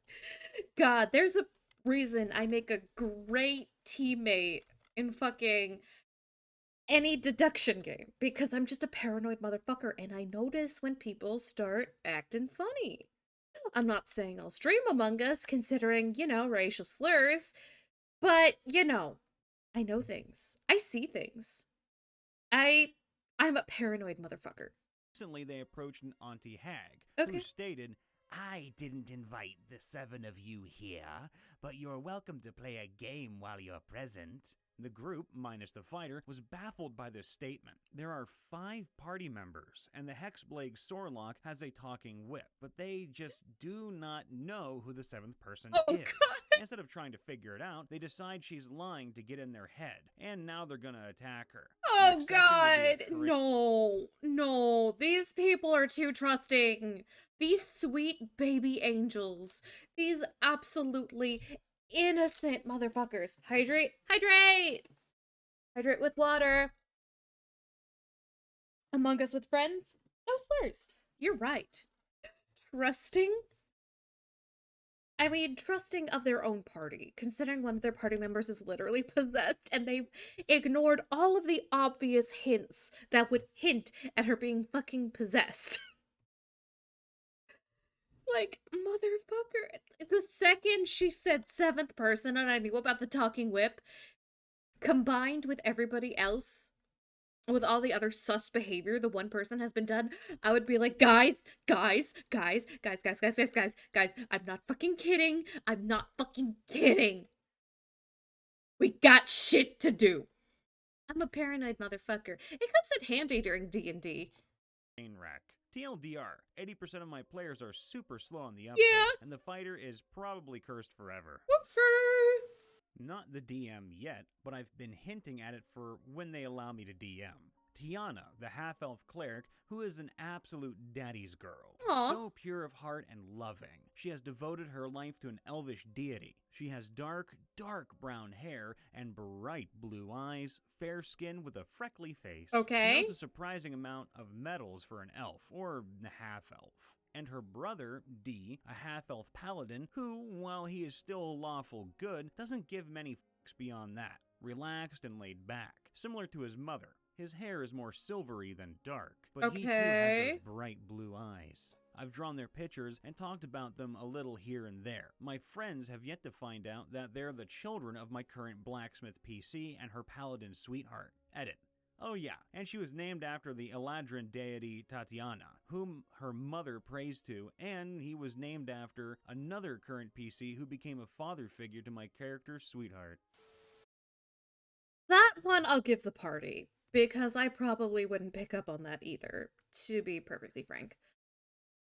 My Adventure League DM put a mini on the table that just followed the party around for sessions. A doppelganger who was literally just vibing until he decided to attack because they just kept forgetting that this rando was following them and never tried to stop or lose him. No, that would not be me. That would not be me. I'm again, paranoid motherfucker. It's the second he set down that extra mini, I would be like, isn't that one too many for us? To draw attention to the rest of the party. And then once they realize, yeah, it is, I would be like, guys, listen, I'm a paranoid motherfucker. They missed the sussy baka.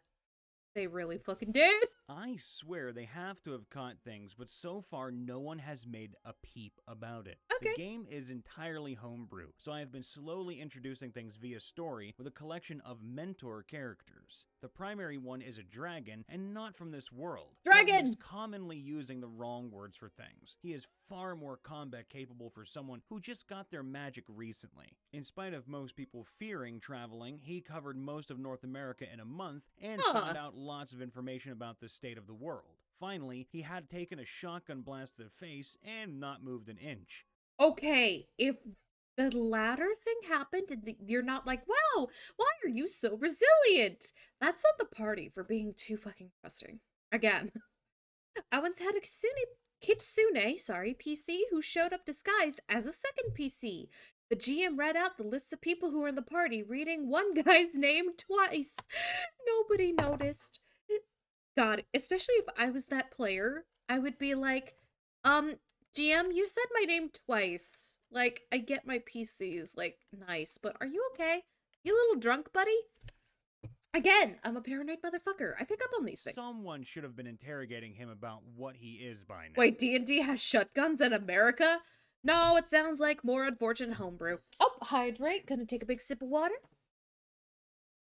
They stayed the night among a family of friendly cannibals. Friendly as in they were not out to murder the party. Friendly And a small cannibals, girl yeah. kept making comments about them being too skinny to eat. At least one character decided to go vegetarian that night, but the rest kept saying she was paranoid. Facepalm. Wait, so they didn't figure out that they were staying with cannibals either? Oh my god, these people are too fucking trusting! It does have shotguns, though. It does, yes. I have hinted subtly and not so subtly that the rebel organization they are working with is in a bad way for various reasons. None of them seem to realize their mentor characters are the only thing holding this group together, nor do they seem to realize that the fate of a mentor character is to be removed from the picture once the PCs got their feet under them. Yeah, your party sounds oblivious as fuck.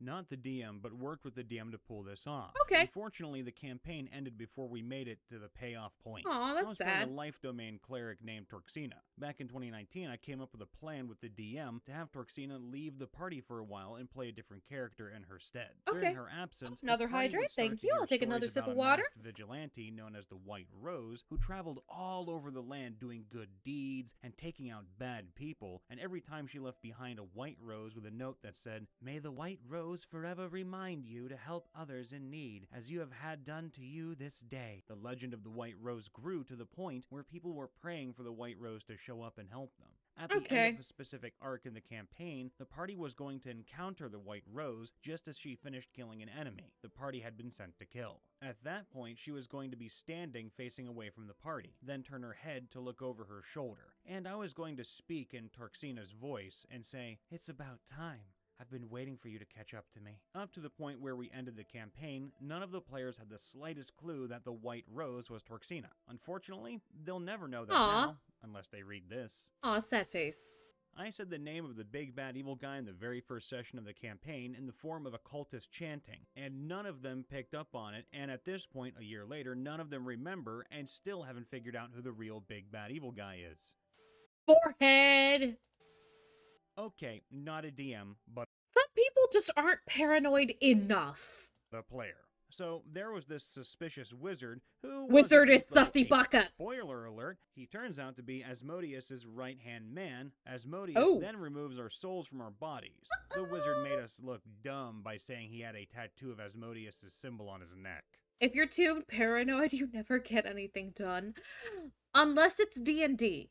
Unless it's fucking D&D. I'm not super paranoid in real life, but when it comes to a good tabletop game, I analyze the shit out of everything. I did a starter for some new players, and they were in a fort near New Baldur's players! Gate. Their We first ran into some campaign. bandits while looking for info about Candle. After two bandits fired their crossbows at the rogue and clipped. Even at D&D, some people plan their combat turns for ages. Oh yeah, no, that's not the kind of paranoid I am. I'm the out-of-combat paranoid person. Where it's like, in combat, like, unless the DM's hardcore dropping hints, like, I'm just like, yeah, let's just get through combat. But, like, in RP, when the DM RP is like, this NPC was acting one way 1 second, and now they're acting this way, I will be like, sus! Fucking sus! Motherfucking sus. As a DM, just ask how the party opens a door and listen to the clearly reasonable ways they describe opening it. Yeah, I've fallen for that one more than once. More than once. Because, listen, anytime the DM's like, "Are you sure about that?" I'm just like, oh shit, they're gonna fuck us up if we say the wrong thing. Even if it's totally innocent, I fall for it every single time. What I've just learned is make your teammates go into a deep sleep somehow, strip them naked, and check their bodies inch by inch. No! You don't have to do that. Just pay the fuck attention to if they start talking funny in not using their ancestral weapons. Mage hand. Who was a tiefling of the life domain, the paladin stopped to ask the bandits to help try talking down a potential lich or necromancer. The bandits agreed. While the lich encounter hasn't happened, the party, as far as I could tell, didn't find that suspicious. Huh. Sus. not a DM, but my DM was kind of evil to me. Aw. I was new to playing, so she helped me build my character. New character. I told her I liked mean, bards, new as to I was D&D. better at gathering info and trying to bring people together. I also wanted to play a different race, as the 1 to 2 times I've played prior, I have been a half-elf and a goblin. Aw. While looking through, I ended up finding a race, I don't remember what they were called, but Shadow Elf is closest. I Drow? Probably Drow. imagine Drow. I mentioned to her she got really He said it too. excited, and when I said I wasn't sure, she told me all the benefits to convince me. First session ends off with us finding out the town we're in hates shadow elves and are hanging free from the tree. Let's just say my character very quickly glamored at the start of the next session. Yeah. I had a scenario in which the party would pick between helping a king slay some evil fae creatures, or they would choose to help the fae find a way to avoid war with the king. The players choose to fight the fae. When they arrived in the area, they found out that the king had taken all his subjects and put them in the castle's yard to protect them from the Okay. fae. Meanwhile, the fae were trying to clear their names. The wizard assumed the king and his people had been lying about the evil fae, mostly because he asked the fae king, and the king didn't know about the evil fae and had said there aren't any. But no one bothered to talk to the people in the yard, so no one was informed about the evil fae being legit and not just the king being a jerk. Oh boy. So he joined up with the fae and joined a scouting mission. It was a mission to find information and to get the wizard close to the king. Wizard finds king and sees he's being a right asshole and gets understandably mad. Instead of intimidating the king or continuing his search for anything I actually thought he would do, he instead unloaded 3 days worth of spell scrolls, most of which were magic missile, battering ram, and fireball, onto the king, leaving a crater where the king's throne was, and the king as paint in the rest of the courtroom. With the king dead and no one talking to the still obviously terrified people, the party assumes their work here is done.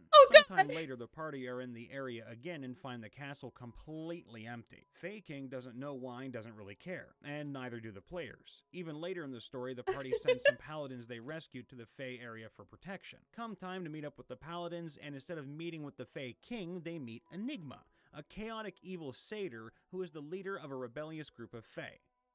He pats the wizard on the back, saying, "Thanks for covering our tracks. Honestly, never thought killing the king would have made our pranks so easy." fucking By God. pranks, he meant kidnapping the residents Oh of my the kingdom, God. feeding the Fae King false information, throwing random people into different planes to see what happened, Oh God. and, their latest prank, trapping the Fae King and his court in the ethereal plane to watch as Enigma took over as king. My party, especially the wizard, were so confused. I had to explain what happened twice. For a while, I thought I was just being one of those bad DMs, but after explaining the scenario to others, the general consensus was, no, that's kinda interesting. The players just didn't ask questions. Yeah, no, those players didn't ask any fucking questions. Brian Von Via here, checking in. Okay, after- so that's the end of that video, and now it's time to tell my story. Wizard decided to shoot first. He really fucking did. Okay, so now it's time for my story that fits that prompt of what bit of obvious foreshadowing did your players miss. So, I have run the same module for Deadlands twice. Deadlands, for those who don't know, is a subsect of the Savage World system where it basically takes place in an alternate version of the Wild West that also has like magic and Cthulhu shit and like rocks that are infused with the souls of dead people. It's kind of like a grim dark fantasy version of the Wild West in a way. So anyway, I've been run this module for Deadlands twice, and each time my players came, rocks that scream when you burn them. No, they literally do. They actually literally fucking do. They literally scream with the souls of the damned as you burn them for fuel to run your trains. It's fucked up. Anyway, so I run the same module twice, taking place in a town that is absolutely fucking insanely haunted. We're talking like even skeptics who don't think that ghosts exist. They walk into town and they're like, oh, that's fucked up. So I take them through this town, and each time there's a bell tower. Now, the thing about the bell tower is that it dings, like it goes off, does its bing bong thing, every single time that somebody in town dies. It doesn't matter how they die, or when they die, or who killed them, if they were killed. If they die, the bell goes off. Now, each time I've run this, and I've won this twice, the players have come to a different but completely wrong interpretation of what the bell tower's purpose was. Ghost sex in every corner, man. Even my ass crack has ghost sex in it. Ooh, can I come visit your ass crack? Hi, Coffee Bean.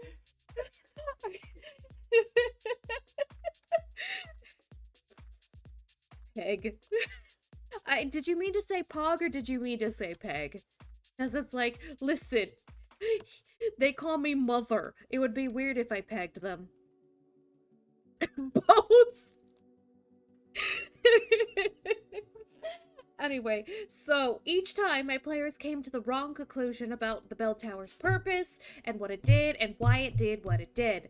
The first time they assumed that the bell tower was the cause of everything going wrong at the town, and they started blowing the bell tower the fuck up. Wait, no, that was the second time. Shit, I fucked it up already. Okay, so the second time, they assumed that the bell tower was why everything in town was going wrong, so they tried to blow it up. And fortunately / unfortunately, the module does explicitly state that the bell in the bell tower is indestructible. So they tried to blow shit up with dynamite, and the bell tower was still fucking there. And they thought I was punishing them, but it's like, no, I'm just going with what the module fucking says. It literally says the shit is indestructible. The relationship between correlation and causality. I fucking know, right? That's literally been the case both times. I'm like, no, correlation does not equal causality. Come on, guys. Come on. The first time, they thought that every time the sheriff killed somebody, the bell tower went off. And they got this because the only 2 times they saw the bell tower go off, it was because the sheriff killed somebody. And it's like, that's also incorrect. You're so close, but so fucking far away at the same goddamn motherfucking time. I just can't. And the same player, Brother Unicorn, was in both of these games. And both of these times, he was fucking wrong. It's like, bitch, you played this before. You know that's not why. You should fucking know. But he didn't.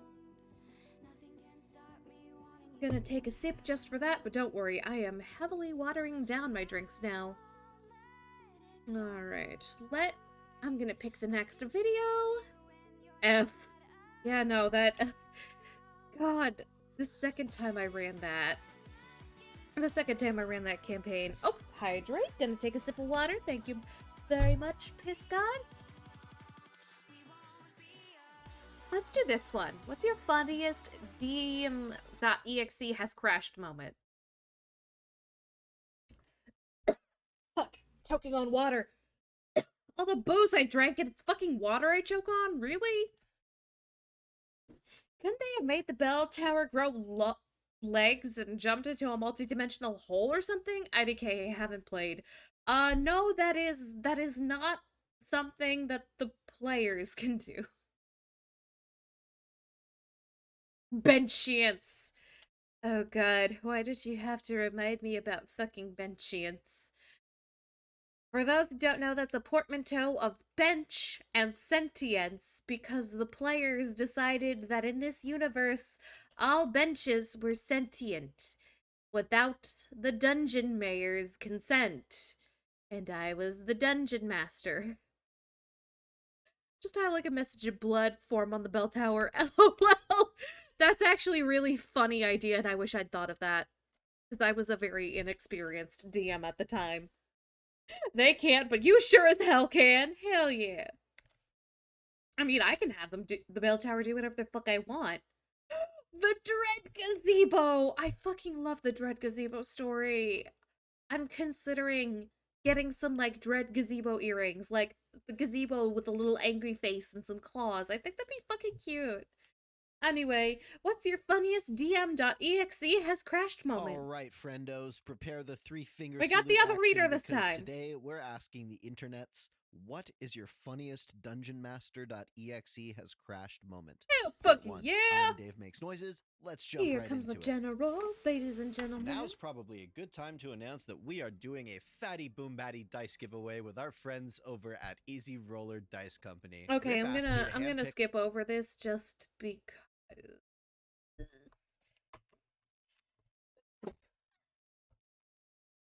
Excuse me. Oh, I am so sorry, everyone.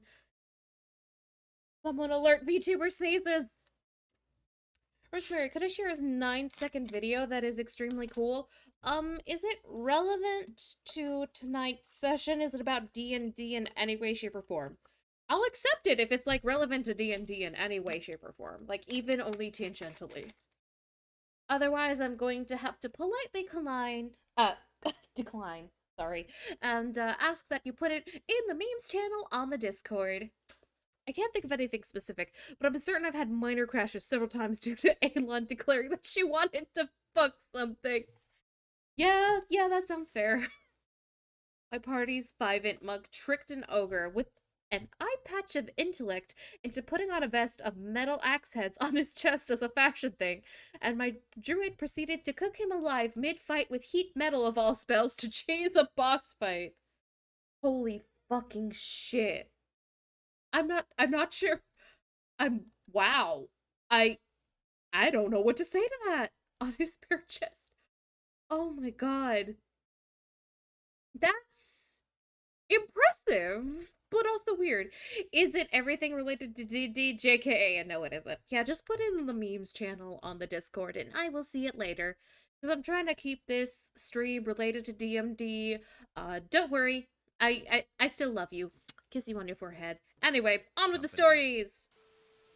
Mine usually involve my players making horrible puns. I love at one point, puns! they decided that on my modern game, think if Faerun hit the information age, Okay. all 6 of them chose to make rogues. Then they introduced their characters calmly and professionally, Oh, one by no. one. They never stay calm or professional. Oh, By the no. 3rd character, I was groaning. By the 4th, I was sobbing. By the 6th, I was trying to figure out how my game of 6 professional monster control squad members had turned into a bad reenactment of What? Ocean's 11. Oh no! No. I'm gonna take a drink for that just because. What are the dental fillings made out of in this setting? Oh my god, I remember that story. Holy fucking shit. If someone tried to pull that at me, I'd be like, I've read this story on fucking Reddit. Shut the fuck up.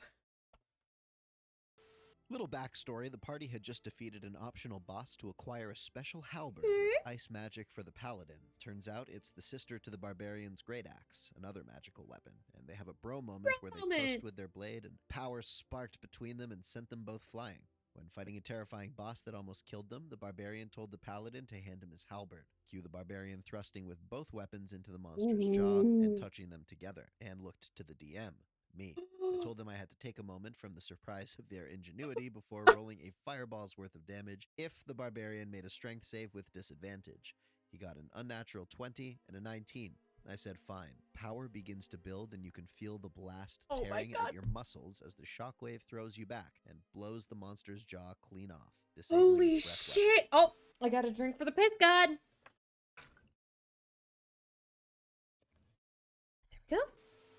I'm running a game for 5 players which destroyed one of the big bad evil guy's strongest minions in the last session. This intelligent half-monster, half-man was CR 21, and they were level 11. Oh, damn! To keep it short, the minion introduced himself and had a chat with the party. They were on their way to see their loved ones, and he wanted to give them a bit of time. The chat ends, and he turns to go. Okay. The divination wizard casts Flesh to Stone, straining the enemy. The dwarf barbarian fighter and assassin rogue fighter use their second wins and just beat this dude into the fucking ground. What? When he finally frees himself from Flesh to Stone, he'd lost 2/3 of his hit points. With a few attacks, he downs 2 party members, and the dwarf barbarian grapples him and manages through multiple rolls to pin him to the ground. The paladin finishes the job by beheading the guy. Oh, this is why you never reveal any kind of villain early in your campaign, because I promise, as someone who's done the same. Oh, another hydrate, thank you. Oh, 2 more hydrates, so I'll take 2 big sips of water for you. Posture check. Gonna check my back. Oh, and a stretch. Thank you, Alcatraz. Mm. Mm. Mm. Thank you very much. My spine thanks you. Piss generation for the piss. Pathfinder GM tools literally give details about a villain escape kit to get around stuff like that. Gee, I wish I fucking had that when I tried to run a D&D 5th ed one-shot taking place in a homebrewed world setting, which was still kind of like medieval fantasy-ish, so don't worry. Stop moaning, mother. Oh, you mean like this? Uh, uh, like that? Stop moaning like that? That right there? Okay. Okay, I'm gonna go on with the story now. So, I tried to do a one-shot in an original worldscape in D&D 5th ed, and I was gonna be like, okay, so the true, like, villain, like the BBEG, your BBEG, even though there's multiple BBEGs in the setting, but this is the one you will be facing. I decided to introduce her Hurley, and she had robots. Kind of, sort of. They were kind of primitive, because, again, this setting isn't very advanced, but I wanted to show just how, like, big her brain was, and so she showed up to chat with the party as everything started going to shit, and then I had her use her rocket boots to get away from the encounter. And I had her go what I thought was a reasonable distance to where the party would be unable to catch up with her. And then, uh, Fedora Eddie, which I think is the name I've given him, Fedora Eddie goes, I have an item that lets me go 5 feet larger than that, so I catch up to her and I pin her to the fucking ground. And I was like, wait, what?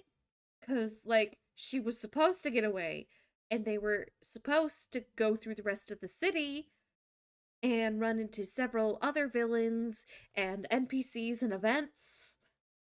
But they were like, nah, we're gonna track her we're going to prevent her from escaping.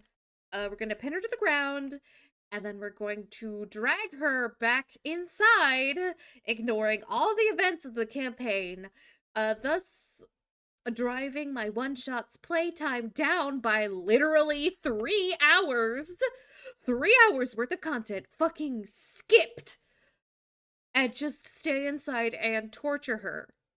Uh, um, Needless to say, I was kind of fucking livid, and I slightly broke down, and I told the party, yo, you just skipped 2/3 of my campaign, and I don't know what to do. You guys were supposed to have a big boss, and you literally fucking skipped it.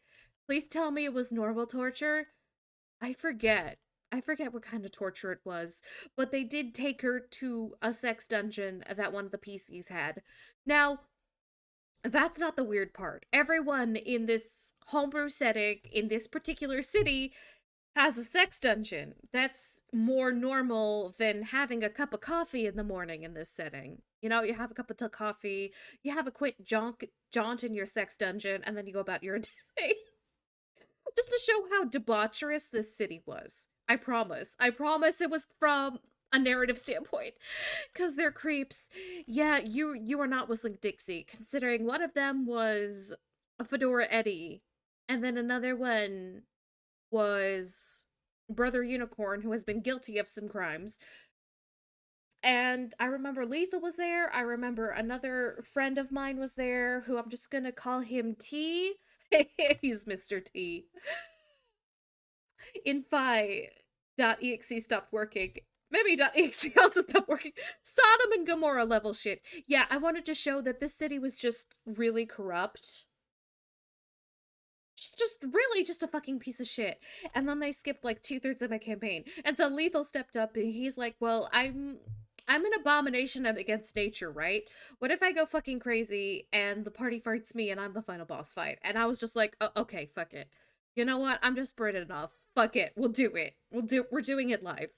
And So I was still kind of sad with how that one shot went, considering I had so much planned for the 2/3 that they skipped, and they never got to see it. All because Fedora Eddie was like, I have a bigger dick than you, and I'm gonna catch the BBEG and torture the shit out of her. Like, all she revealed during that conversation was that she was one of the people blowing up the city because she too was not a fan of how corrupt it was. So, on a scale of 1 to fucked up, how fucked up is fucked up? That's fucked up. Yeah, that one shot is not one of my prouder moments. I'm not a big fan of how it went.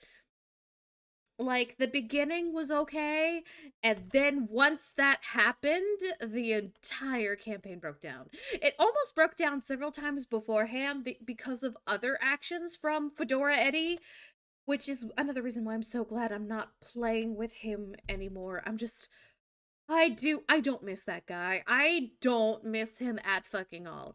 If I ever see him again, I don't care how pleasant the atmosphere is, I'm gonna take a frying pan to his goddamn balls. Sorry, that got a little bit angry. Not even from booze, anything. I'm not even that drunk right now. I just hate that guy. I would say that while sober, too. I fucking hate that guy. And he hated me too, so you know what, that's fair. He hated me for no reason. He hated me for no fucking reason. But we're gonna go on with the D&D stories, and I'm not gonna turn this into an impromptu therapy session. We're I was gonna running a 5th yeah. edition campaign set in the Mass Effect universe There are other systems other than D&D that you can run Mass Effect in. using a homebrew rule set expansion, Massive Effect 5e from the Ugh. One of my players was playing an assassin, but his character was a bit weird. Oh, no. For one, he started off with a massive amount of credits because he was actually paid by the Systems Alliance to join this mission. Not because he was actually good at his job, but because another organization had paid him to kill one of the party members, and the Systems Alliance essentially bought his contract to keep that party member alive. Okay. Although they did fake his death, so no one knew about the arrangement, which was a pretty fun way to introduce his character. LOL. Okay, that's funny. Oops, lost the happy, but the happy's back. That's literally how I run my streams some days. Because it's like, I want to create a good atmosphere for you guys. You know, I want to create a good atmosphere for chat. It's like, y'all ain't my therapists, and I'm not going to use you like that. I need actual therapy. But for now, let's talk about fun things. Let's talk about Dungeons and Dragons. Victor decided that a good use for that money was to buy $50,000 worth of Twinkies. Twinkies? We did the math and estimated that he bought 800 pounds of Twinkies, 800 which he then what? announced he was going to take on the ship with him. After a few moments of blue screening, I finally said, yeah, there's no way in hell they're letting you take 800 pounds of anything on a spaceship designed for a crew of 20 people, dude. Ain't happening. Later in the campaign, he left an open bottle of poison out. Just left it, sitting out on a table next to a wine glass with a little note that said, "Don't touch," on a spaceship with a crew of people who already didn't trust him because his introduction to the group was killing one of their friends. Oh, So no. the captain of the ship had him locked up in his room when they arrived at Gagarin Station to refuel the ship and resupply. While he was confined to his room on the station, this player says, "That's fine, he'll just go out the window." Everyone went silent for a few moments. I finally spoke up and said, "So you want to go out the window of a space station in space without a suit? Okay, go ahead and roll me a new character, I guess." After everyone calmed down from laughing hysterically at his reaction once he remembered they were currently on a space station, I explained that the moment he tried to break the window, metal shutters came down to seal off the windows, and his room was now sealed off from the station until someone could go outside and confirm he didn't breach atmospheric containment and possibly replace the window, which meant he might suffocate if they took too long as he wasn't getting oxygen from the station anymore. He didn't die, Lol. but it was nice to make sure his character was locked away for a session without doing something random and blue screen of death generating. LOL. Yeah, that player kind of sounds like that guy, so I probably wouldn't want to play with him. One of my usual party members did a World War of the Giants one-shot, and the PCs were all normal races caught in the crossfire. Fun little tidbit we learned last minute. The whole one-shot was a war zone thousands of feet in the air on flying mounts. Air battle style. We had rocks. The Giants had dragons. They were nerfed domesticated young dragons. Okay, but real? Real talk, that sounds cool as fuck. That sounds like a fun little one shot that honestly I wouldn't mind playing. Just saying. That sounds We were in the fun. middle of a pretty standard session to the point where I can't Oh, well, what's this? recall what we were doing because what happened eclipsed it. In the I see you have found the new redeem. So, hold up, let me just get into character.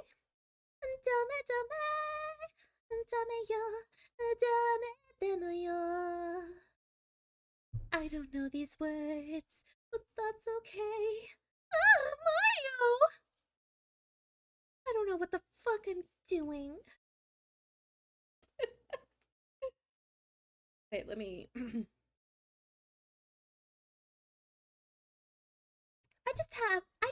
I just need to let you all know that there was a time in my early teens where I had a fixation with Pete.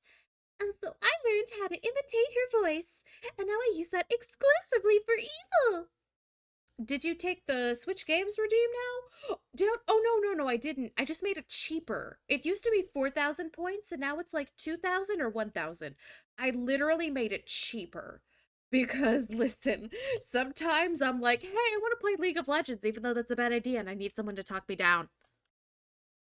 My sorcerer did a backflip off a rock, polymorphed into a giant into a frog, landed on the dragon, and proceeded to kick the frog off and forcefully assert dominance over the dragon until it started serving him. Nice. Fucking sick as shit. Pretty pog-ass story there, my good bitch. middle of describing a scene, the DM turns to our barbarians player and stops. He stares at the player with the most vacant expression and says, I can't remember your name. Not the barbarian's name, the name of the player. The one he's been playing with for a year at this point. Okay, I'm not gonna shame him for this point because it literally took me so long to remember Coffee Bean's real name.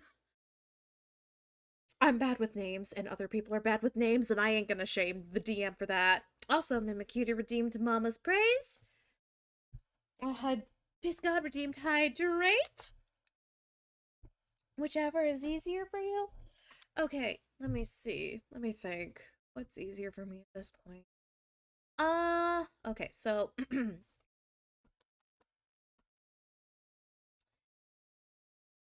alright.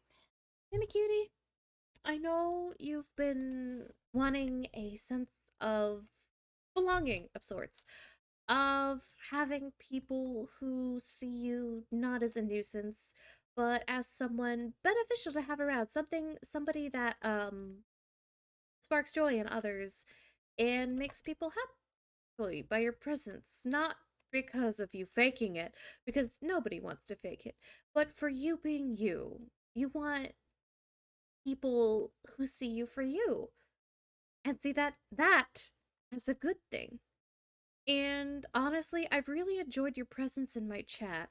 And now we don't know each other like very personally, but from what I have seen, I do enjoy having your presence. And there, like a lot of people here, it's like I notice when they're not here. I don't say anything, but I notice when they're not here and I miss them. And you are one of them. And I'm just I'm just happy to have you here as someone who is at the very least friendly with me. If you want, we can be better friends. But it's like you you are not the burden that you think you are. You don't have this inherently toxic presence that you seem to think that you have. I like you, and I like having you around. So, cheers to that. Now let's watch some D&D.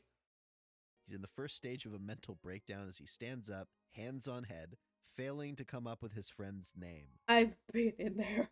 I've been in that situation. Thank you. You're welcome. Meanwhile, as he's having this psychological crisis, us at the table are doing two things: laughing hysterically and giving him no help Oh, whatsoever. God. It takes a good 5 minutes and a trip outside for some fresh air Aw. between panicked fits of insane laughter before he finally screams, Garrett! To this day, anytime he can't remember something's name, we are quick with a snide reminder of this moment where his brain completely blue screened. Oh, I've been in that position before where it's like somebody's my